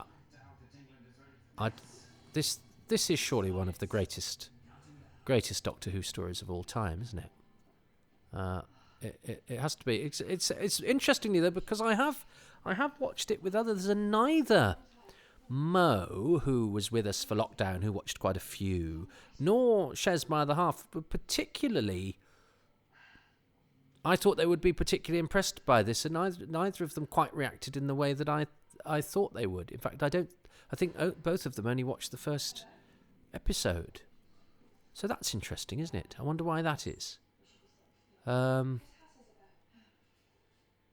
Maybe a science fiction concept too far that a viewer like me might take for granted and go, well, I can easily get into the ideas that we've got here of the family and the Doctor and all of those sorts of things. I don't know, because I think it's so human. And this is bleak and has a wonderful sort of siege-like atmosphere to it. She's got such quiet dignity, but with a sort of, there's a bristling fury underneath if there needs to be. What exactly do you do for him? Why does he need you? Because he's lonely. Oh, now the Doctor's lonely, and I think that's quite important. Again, I struggle with what I think about Doctor Who. I mean, I was one of those. You say, the Doctor's very serious, and it's about being nice, and it's about being kind, and then I sort of think, well, actually, no, it's mostly about being a zippy and exciting adventure. And if Doctor Who loses its sense of humour, it's got a big problem. The reason we love Doctor Who deep down is because it's got a sense of verve and enjoyment and fun. The fact that it can then carry very important messages is yes, fundamental to its importance, but the secret of its success, I think, is that it is scary and funny. Those I think are the two major components that you need to get right first. Now that speech is, I think, it was in one of the trailers, but I think it was a different reading of that speech. It's a great speech, and it's all about what the Doctor is. I sometimes worry when the Doctor is sort of eulogized as this amazing oncoming storm or whatever, whereas I sort of, because I like to identify as a kid, with the hero, as somebody that sort of saves planets mostly by mistake, with a car, one good solid hope, and a cartload of improvisations. The minute the Doctor becomes sort of faultless and godlike, I take a step back, and this makes you really question what the Doctor is. It's a very cruel act that he has done without realizing it. This is our hero, and he's created and destroyed this good man. And what although we will be able to see David Tennant playing Doctor Who next week, that's no good for John Smith. John Smith, he may have the same face, but he's not going to be the same person. And it shows a great braveness of this. But I think that's terribly moving as well. The John Smith is essentially a fiction, and yet it's a terribly moving story of it's just a bit like Shardavan, isn't it? In Castrovalva, I love that when he has a sense that he's not real, and then you go, but then that surely that means that I am, and of course his exercise of his free will that proves that he's real is when he sacrifices his life, which makes it an ultimate kind of sacrifice, and his the bombing of the village. The body count in this is quite high. We don't see it because we're rightly, we're concentrating on this, and again, but this, what I was talking about before, the sort of stiff upper lip thing that we kind of mock. This is about doing the right thing, even though it's of great personal sacrifice. And what I really like about the choice that is made with the story is that Joan, talks John Smith into doing the right thing. But then it's not, oh, and hooray, Doctor, you've saved us. It's go away, She sacrifices her happiness for the greater good. She sacrifices her love for the greater good. And I find it really moving. This is silly. This is it's, again, if you break it down to what it is, an avatar containing a shadow of a personality to shroud a 1,000-year-old alien from another world, talking to a school matron from 1913 whilst the village is being bombed by alien mayflies. And they show, they show the future that they could have had. I find that really, and I'm not soppy. I don't think I'm soppy, but I'm all for. And if you'd said to me, "Oh, Doctor Who's going to be quite emotional when it comes back," I'd go, "Well, I'm not sure I really want that. I just want fun and adventure and exciting." Because this is done well. This isn't. I don't think this is mawkish. I don't think this is manipulative. I don't think it's saccharine. The emotion is all justified by the writing, by the plot, by the character. It is essential to the storytelling. That the emotional dilemma that they have here and the bond that they have because of who these two characters are and what it is they're giving up buys us all of these moments. It's not false drama. It actually shows us what we lose. The Time Lord has all of those adventures, but the Doctor could. But John Smith, could have marriage. And what's beautiful about this show is that, yes, the Time Lord's adventures are amazing and you can see the universe and change the world and all that. And Doctor Who says about exceeding your expectations and the beauty and the amazing things that are out there. But it also says, do you know what? Tiny human moments are precious as well. And actually those two things sound like they pull in opposite directions. But actually the show celebrates both. One, the Doctor has one, and it comes at the expense of the other. So it celebrates both, but it also shows that there's a prize, that there's a price, and this actually shows that the price goes in both directions, which is really clever. And the sad thing is we don't see, because of this wonderful reveal that we're about to have, it means that we don't actually see the moment that John Smith dies, as it were. So it's a sort of off-screen, in the wings, self-sacrifice. But, and of course, it's the Doctor. It's and in terms of the storytelling and the plot, it's a great piece of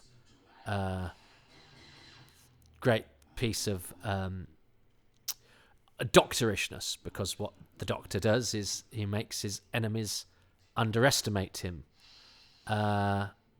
and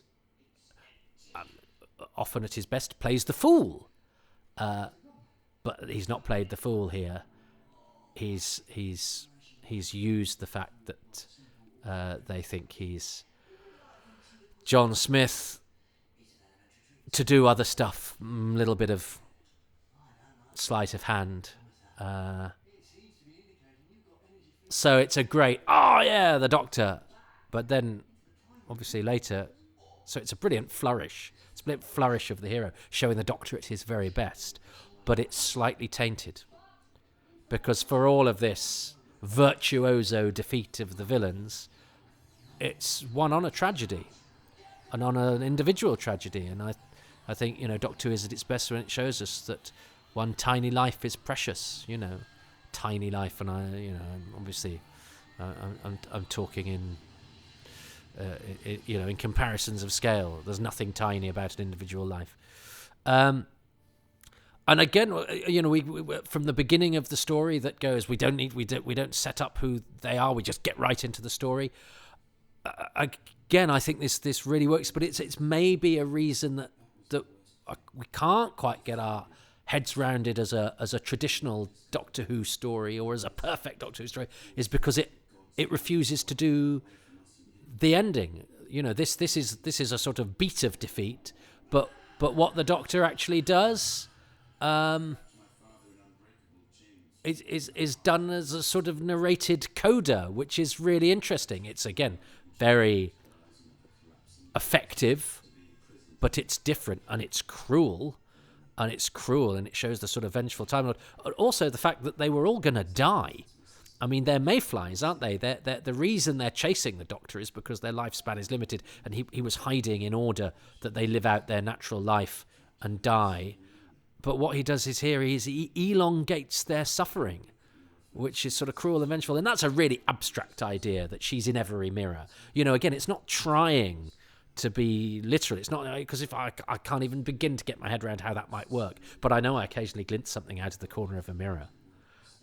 So it's, and I think it absolutely buys that.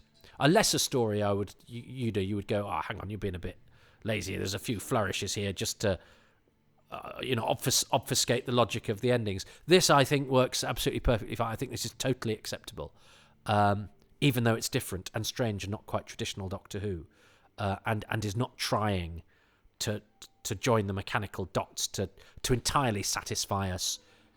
Yeah, as to the process by which any of that stuff works, but it doesn't matter. It's almost fairy tale like. But that does distract me, actually, because I remember that was my take when I first watched this. Oh, okay, we're not seeing how he how does he gather up all 4 of them from the floor of that field and then start to, where does he hold them? Who does he tie up first? All that sort of thing. Doesn't matter.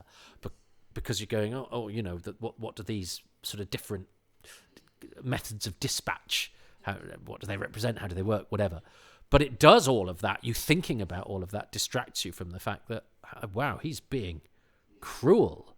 He's being the Time Lord vindictive. She's so good in this. It's so, and again, we sort of want her to forgive the Doctor because the Doctor is our hero. And we want the story to let him off because although, it's thrown up those moral dilemmas, we want it to be all right that the Doctor's alive because we know how great the Doctor is and that the Doctor is our hero. And, that's the I think the wonderful aspect of the end of this is that, traditionally, you come with me and it'll all be better. Because after all, I'm played by the same actor that played the other guy, and the story is braver than that. She is less gullible than that. She is better than that, and doesn't let him off the hook. He can't buy her back, if you like, in a neat storytelling manner. He can't do that. He can't rely on the fact that he's a television icon, because in this story he's not. She's what she says is absolutely right. If you'd never chosen this place, would anyone here have died? No, they wouldn't. So maybe that's why the Doctor doesn't want to be looking in mirrors. It's not because the balloon girl's in them. It's because you can go, oh God. I'm having to talk through this, but there's 2 or 3 times that it really has made me very genuinely emotional. And I know it's a stupid piece of television, but I do get popular. I think really good popular culture can tug you emotionally, and actually and I think it gets me more than great big intellectual tracts. Maybe that's just the way that I'm wired, but in a way, I think popular culture, Dennis Potter,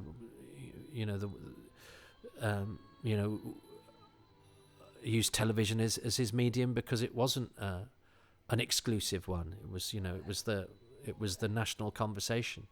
And I think it's harder to do because you don't have the indulgence that you might have if you were chopping out a big chunk of your audience. I think it's so. Oh, and David Tennant's brilliant.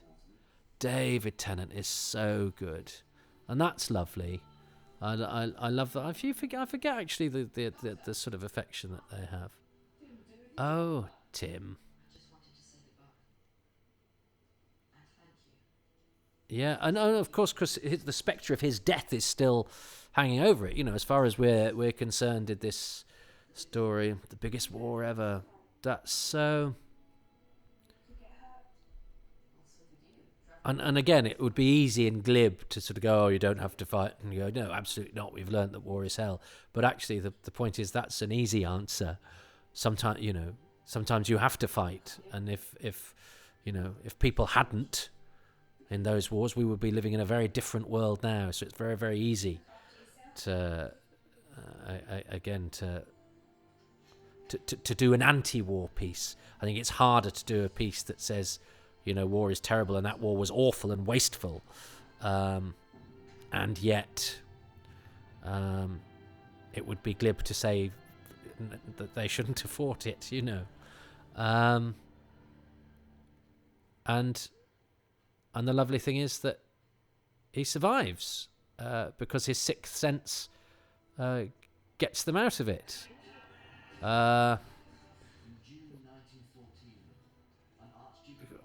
And the Doctor does, and there's a lot of narration in this, isn't there? So Harry Lloyd does the narration of what happens to the family, which is really interesting, sort of first-person narration of your own doom, and then this is given a real grandeur, and it's it's just a couple of actors in a muddy field, and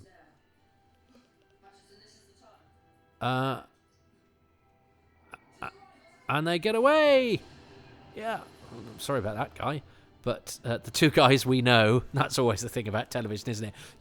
To show how terrible something is, you see lots of extras and things getting killed and blown up and flung about. But so long as the two that you've met before are all right, then it's kind of all right, and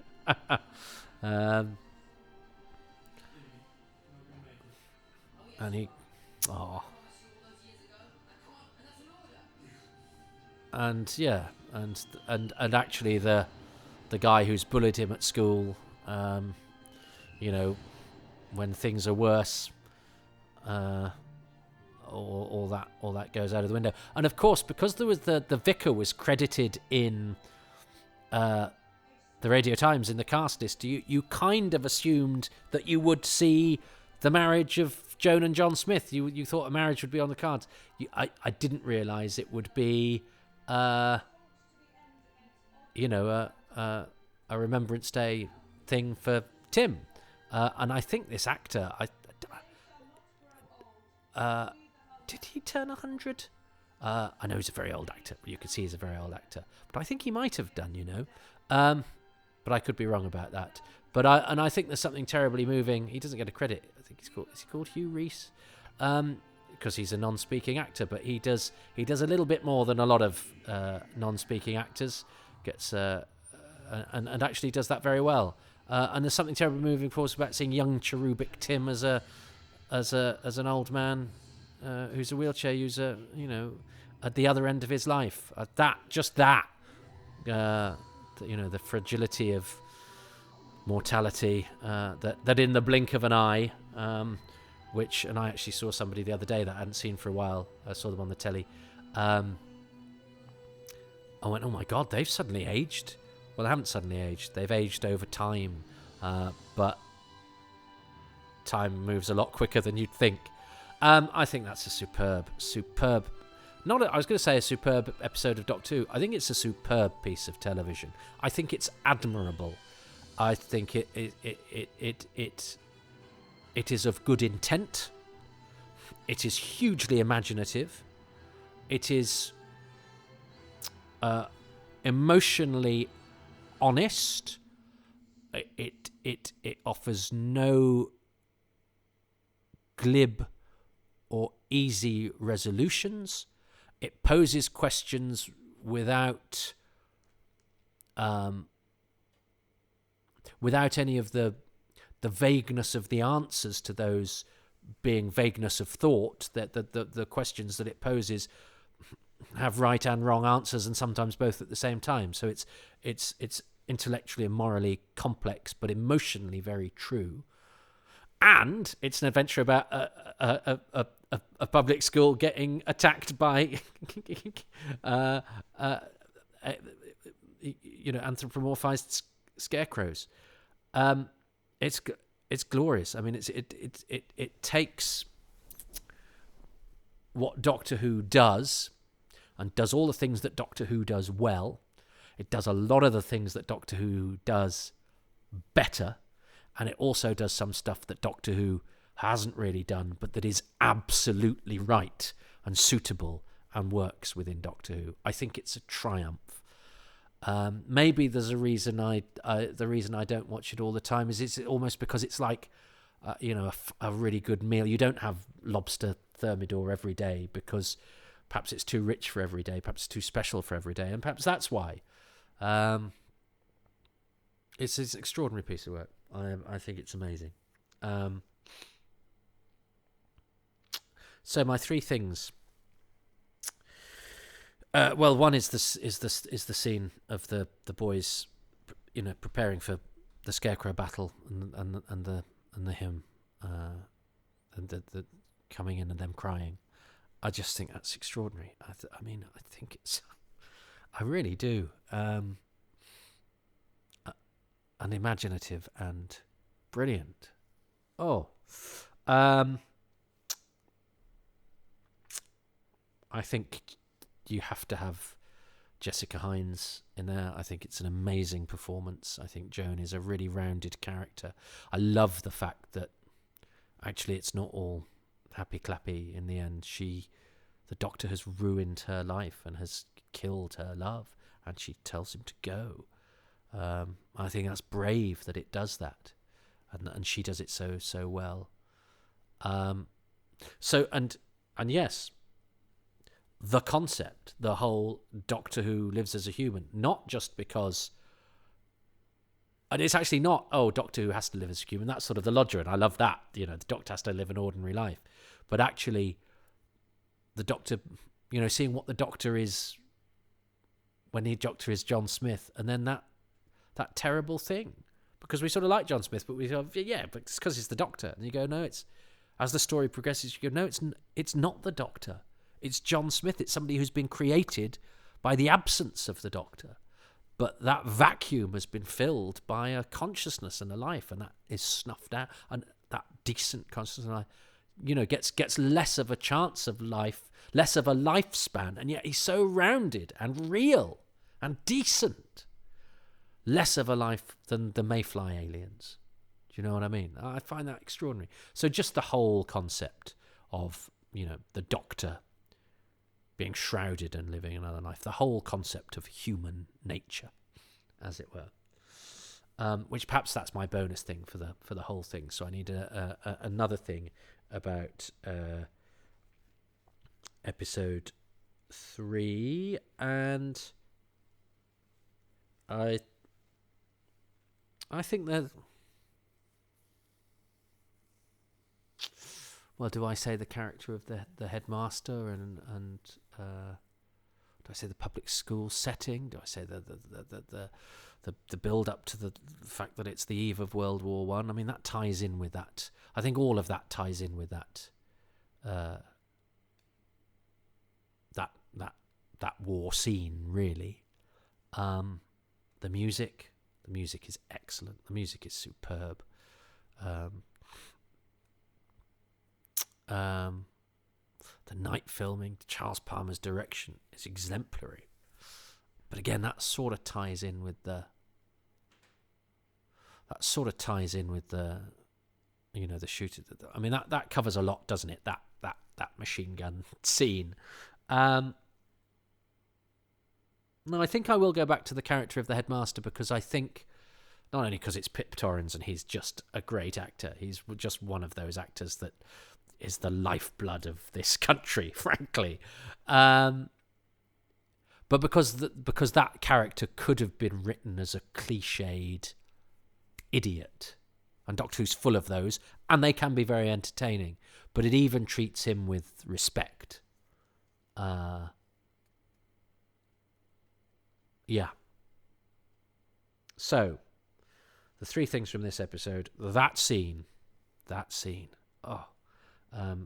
Jessica Hines as Joan, and her story and her arc.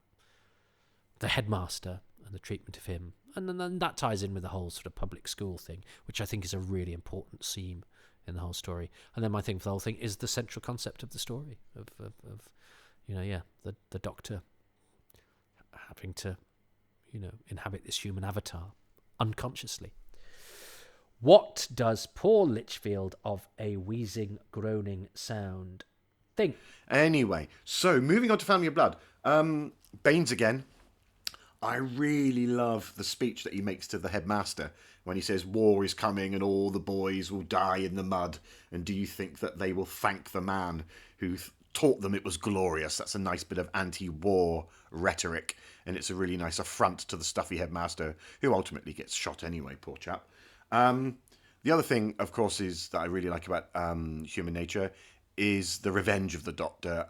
It's cold, it's calculating, it's not quite the Doctor that we're used to, although it was sort of mooted in Tennant's first episode that he doesn't do second chances. So it's just the wrath of the Doctor. It's quite like dark, stark, cold, and it's just the fact that it's done as a voiceover from Bane's point of view, and the fact that he never says a word when he punishes each of the 4 people. And also you've got to realise that those 4 people were just normal Earthlings that have been taken over. There wasn't a chance at any point, sorry, that was my phone, there wasn't a chance at any point that they could be maybe turned back. They didn't even bother with that. He just basically keeps them alive forever, because that's exactly what they wanted, but in the most harsh, unimaginable way. Amazing. And the third bit that I really, really love is the bit where the Doctor's back. It's right towards the end, and it's the fact that he's fallen in love for the first time as John Smith as a human, and the matron has fallen in love with him, but now she realises that it's not the man who she thought it was. The Doctor says, I could be that, and she's just absolutely furious with him and so disappointed with him. She even says that he is the coward, not John Smith. The Doctor is the coward, and she has that amazing line where she just says, if you didn't appear here on a whim, would all those people have died? And the Doctor really can't answer, so she just goes, you can go. And it's just like, wow. It's so nice occasionally in Doctor Who to see the viewpoint of someone who goes, yeah, you've saved the day, but you caused all the problems in the first place. In fact, you being here has made my life miserable, which is rare in Doctor Who. So that's cool. And my overall joy is something that actually doesn't even have to be these 2 episodes. It could be any episode of Doctor Who, because I think the Doctor's the star, the Companion's the star, often one of the villains is the star, but the unsung, unspoken star is certainly not unsung and unspoken by me, is the TARDIS. I think the TARDIS is just it's my favourite bit of Doctor Who, completely. It's the other character. It's amazing. And to me, whenever the TARDIS materialises or dematerialises, it makes an episode. In fact, I get very angry when I watch Doctor Who and the TARDIS materialises off camera shot. You just hear it. I'm like, man, I need to see the TARDIS materialise and dematerialise. It's very important to me, Toby. And in this one, you get one of my favourite moments with the little boy at the end, and the Doctor goes, oh, you're going to enjoy this.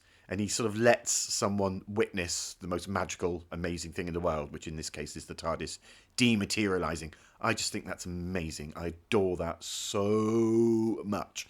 And often I think of all the people out of all the episodes of Who, going all the way back from the original Doctor till now, there must be a lot of people who have maybe seen a psychiatrist and had quite an interesting life after seeing the Doctor, trying to explain that they witnessed a blue police box dematerialise or materialise in front of them. That must be an awful cross to bear in life. But yeah, my overall thing is the TARDIS. It's just absolutely stunning. Appearing, disappearing, a joy. And when the Doctor allows someone to be a little witness to that event, that's extra special to me. So yeah, that was my choices. Thank you very much for asking me. I now have to go and clean my adipose. Bye. Oh, I love Paul. He's very funny. He's an excellent mimic, by the way. He does so many good voices. If Paul had been the age he is now in the late 70s and early 80s, he would have been in every single television program going. He's a really vocally dexterous, talented performer, but he has a sensibility that is very in tune with the sort of bygone days of showbiz. I really enjoy his stuff, his presence on the wheezing, groaning sound, and I should have guessed. He is an absolute. Every time they review a story in a wheezing, groaning sound, if there's a TARDIS materialisation or dematerialisation, Paul has to just have his little say on it, because it is absolutely his favourite thing. So I should have guessed that. He was quite right to point out that brilliant speech of Baines's, because I think I was so keen there to go, what's interesting about this is that, it is, although it's saying war is hell, it also shows the reasons why it was fought as well. I think it's because I take for granted that obviously Doctor Who's going to do the war is hell side of things and the give peace a chance side of things, which is more to my sensibility, I have to say, though I get sort of more pragmatic in my old age. But I think that message of peace and that refusal to glorify war, and so therefore the importance of showing how disgusting and horrible and dirty it is very important in that speech. But of course I was talking about the other side of it because as I say, I take Doctor Who's stance on those things for granted, which means I maybe didn't talk about it as much as I should have done because Baines' speech is incredible and cuts through again all of that sort of, those kids are all wearing suits and all very pleasantly turned out, but when you're fighting in the mud, does the fact that you can stand up straight and to attention, and most of you march in time, that's all for nothing when when you're slithering in the mud and bits of your mates are flying over your head. And I think it does all of that with great sensitivity because it's quite easy to be anti-war, and it's quite easy to be glib about those things. I think it's a much more intelligent treatment and all to its taste. And what else did he say? He said so Baines' thing, that was that shouldn't have surprised me. Joan saying go away, I mean, that was kind of, I maybe get a little smattering of a point for that. Sorry, I've got a slightly dead leg. I can't remember what his other thing was. Oh, the vengeance of the Doctor, which I'm quite uneasy with, but I think that's the point. But I don't think I could ever choose it as my favourite thing because I don't see the Doctor like that, even though, cognitive dissonance here, I know that quite often the Doctor blows people up and does things that, involve the deaths of others. And I think having this on the nose makes us sort of confront that. So whilst I accept it is legitimate and it is extremely well done and it is very thought-provoking, I'm not sure I like it, but that says more about me and perhaps the hypocrisy of my own image of what life and therefore Doctor Who is than anything else. But I think that is interesting, and I think one must always, when something is good, which this is, I'm a bit like that with comedy. I quite like jokes that are against my liberal sensibilities if they're good jokes, because anything that challenges, because we know that our worldviews are full of contradictions, and if you don't, I think you're doing it wrong, because the people that don't are the Daleks. They're the ones who are 100% sure. If you're 100% sure, you'd shoot me in the back of the head if I threatened your worldview. I wouldn't shoot you in the back of the head. I'd probably acknowledge that there was some element of truth in what you were saying, but nonetheless, I still think my way is right. Because I think any worldview is full of contradictions, and we live with contradictions within our own morality all of the time. And I think it's good to be aware of that. I don't know what the answer is, and I think it's, intellectually rigorous to tussle with those things. And I like drama that throws those things up, and I don't resent one that perhaps signals some of the flaws in my own arguments. I don't know how that makes me feel. It fires my synapses, I guess, which means it's good. But it will still never be my favourite thing, because the Doctor is a person of peace, and isn't vengeful, except for those moments that the Doctor is vengeful, but I don't like those. And yet I sort of do, because it makes sense. Good stuff. Good stuff. A Wheezing Groaning Sound is a brilliant Doctor Who podcast. You don't get the sort of waffle I've just spouted on it. You get them doing toilet humour, and they've got a great rapport between the three of them. All three very talented, sharp comic minds who all love Doctor Who and are prepared to be ruder about it than I am. So listen, I've been putting this one off for ages because I thought it would be tricky. Why would it be tricky? It's an amazing piece of television. It's a great piece of Doctor Who. Sorry if I've occasionally got a bit highfalutin. Sometimes I think my mouth runs away with itself when I'm talking about what is, after all, children's family entertainment about somebody travelling through space and time in a police box.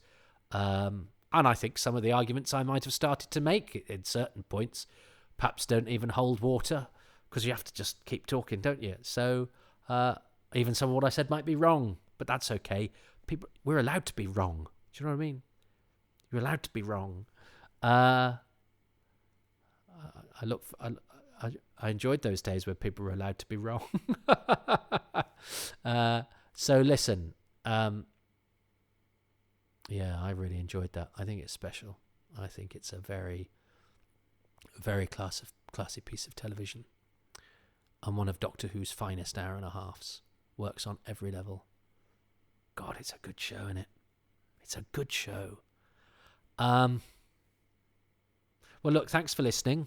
I hope wherever you are and whatever you are doing, subjecting yourself to this has made your day better, either by making you realise that whatever faults you thought you had, at least you're not as bad as the guy you're listening to, or if it's just made you happier that you enjoy these particular episodes that you already knew were brilliant, or that it's made you happier that you got better ideas than the prat you've just been listening to waffling on, or if it's just made you enjoy the images conjured by the reactions that I had, and it made you scurry back and watch those episodes as soon as you're back from your run or your walk or your bus journey or your day at work or whatever it is you're doing.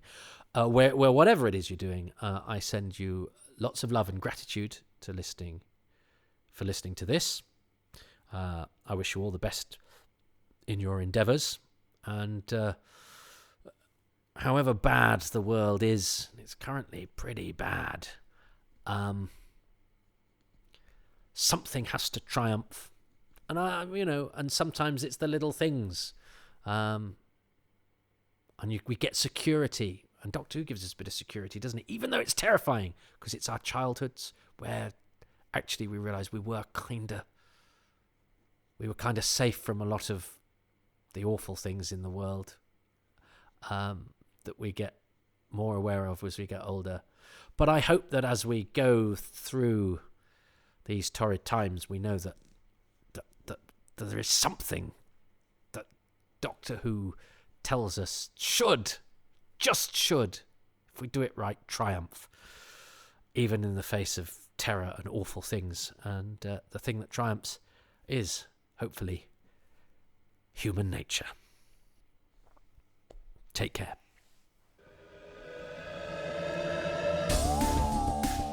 Well, thank you very much for listening to this omnibus edition of Happy Times and Places, which is presented by me, Toby Hadoke, and my special guest, Paul Litchfield, who can be found on Twitter at Mr. P. Litchfield, and as part of at Wheezing Groaning, the Wheezing Groaning Sound podcast, which I would urge you to listen to.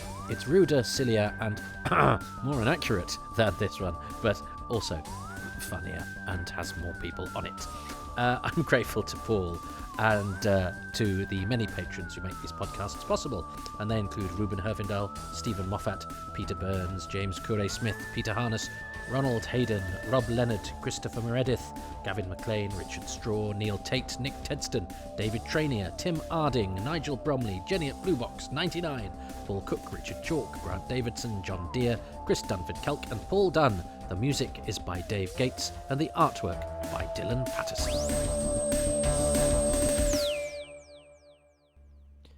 If you too would like to be a patron, you can get your names read out like those names what I read out just then.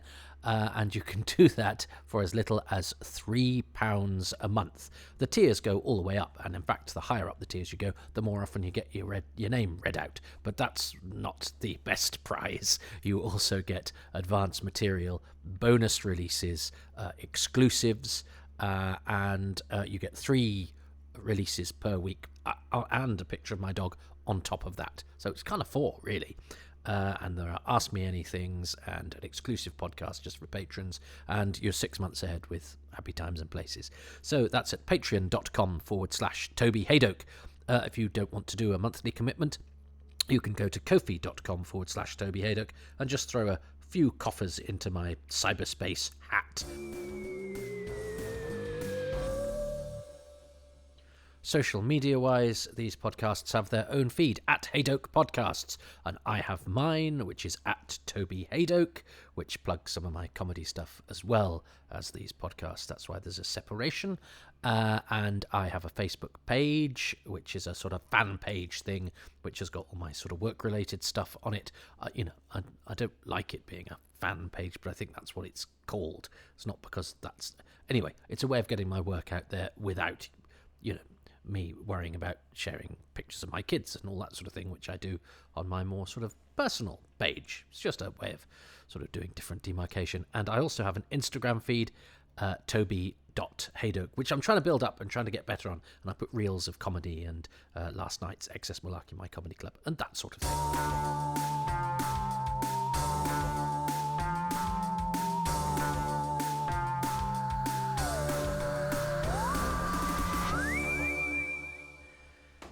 So, I'm supposed to be spending all day editing my forthcoming book on Quatermass, and instead I'm doing anything but, because I couldn't face it. So that's why I'm doing this. I thought, why don't I record the credits to an outstanding and potentially forthcoming omnibus edition of Happy Times and Places, because that would be far worse a use of my time. Not that there's anything wrong with this, it's just that these aren't really that urgent. I'm also doing it at a time when the dishwasher and the washing machine are on.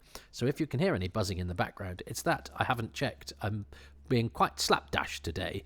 It's because I suppose I feel that Omnibus is a bit like, the UK Gold ones, where they put, crap credits on at the end that were, static and incomplete and done in a naff sort of video rendered font. So it's almost like I'm doing an homage to rather sloppily put together omnibuses of Doctor Who on satellite channels that will be remembered by people of my kind. I mean, I didn't even have a satellite channel, but that's where some of my bootlegs came from, but I really didn't like them. So why am I aping them? I don't know. I'll tell you what, I'm just trying to avoid doing my Quatermass book, which explains why it's taken so long to come out. I better get back to it. I've got some more work to do on the Quatermass 2 chapter, and then the 3 chapters on the 350 serials are done. So that's an insight into the rather shambolic way that I put anything together, be it this podcast right now that you're listening to and can probably hear some background sloshing noise. That's dishes being cleaned, folks. And my Quatermass book, which I do upside down, back to front, and interrupt with all sorts of other things, including this omnibus podcast. Anyway, there we go. But do check out the Wheezing Groaning Sound. It's great fun as I record this. I've come back from the park having listened to their latest release on Mark of the Rani, which frankly has a few references to me and that have made me feel slightly violated. It's that kind of show.